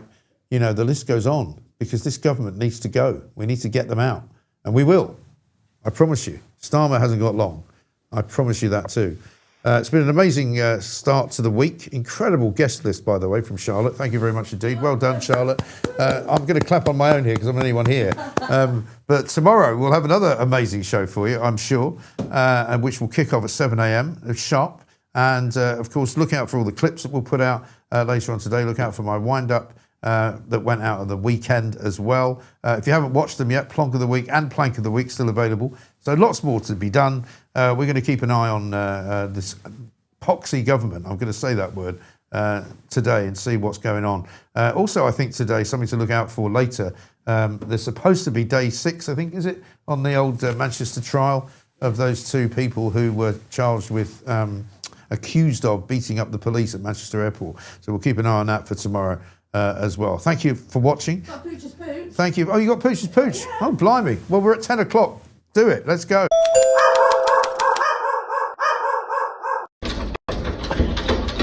This is great, this one. Do you want me to put them in for you? Because I can do...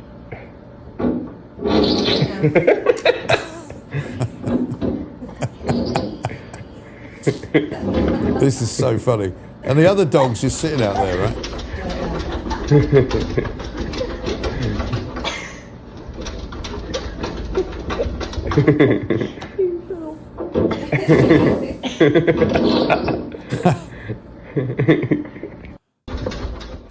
Amazing. Yeah. I mean, that is pretty cruel, to be honest. I mean, if it was me, I'd chuck him a piece of pizza and just let him have it. But that's me. Great to see you all. Thank you for joining. Thank you for playing. Thank you for being part of it all, because that's what we want. And tomorrow, we'll be back to having a proper poll, since you have spoken. And we did a poll today on whether we should have one. The final result, I think, was that we should. So you won that one. We'll do another poll tomorrow. Thank you very much indeed. And we'll see you at 7 a.m. sharp, Tuesday.